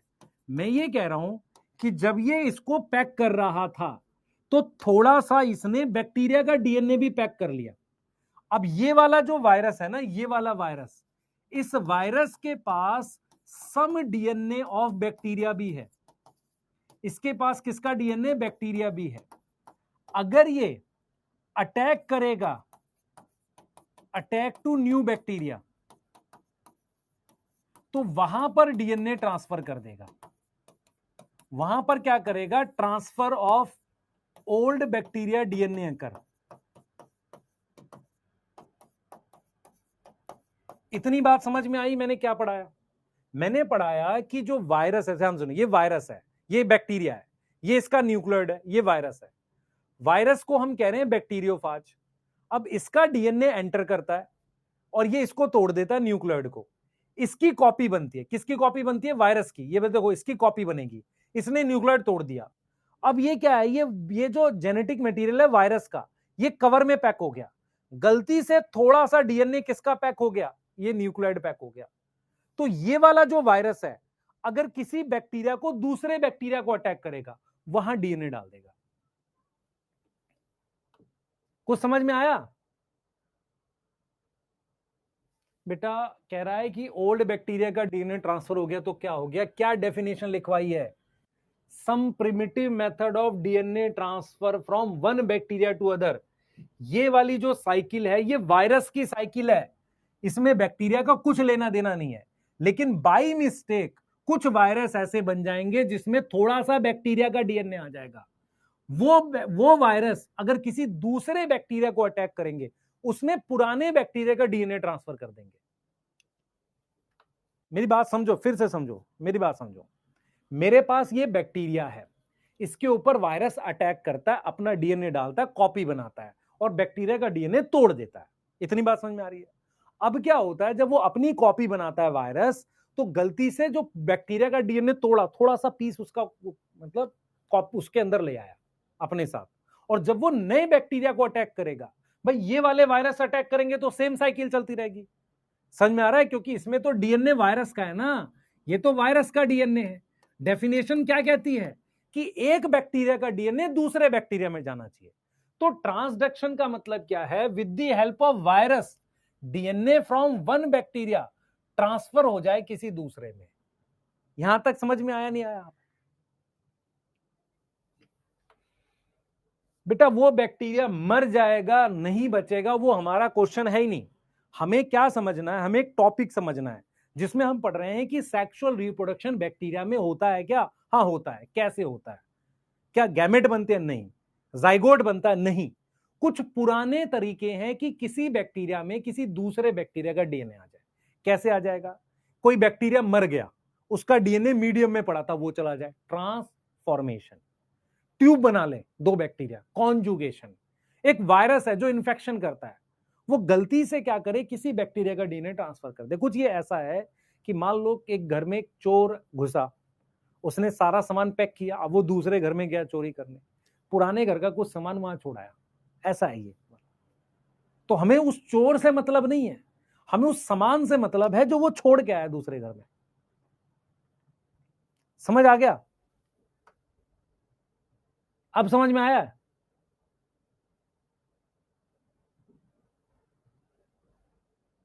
आज बेटा 9:30 के आसपास, सॉरी 8:30 के आसपास आएगी आपकी सेल साइकिल क्लास। कल की क्लास भाई, कल सुबह 9 बजे होगी क्लास, इंडिपेंडेंस डे वाली। मैं मैसेज डाल देता हूँ। यस, हाँ 9 बजे रखेंगे सुबह, किसी और की क्लास तो है नहीं। मैं अगर पूछता हूँ लग जाएगी तो आ जाएगी, ठीक है? चलो बाय। हाँ 10 बजे 9 बजे उठ नहीं पाएंगे, पिटाई कर दूंगा तुम्हारी मैं। फर्जी टाइप की बात ना किया करो मेरे से।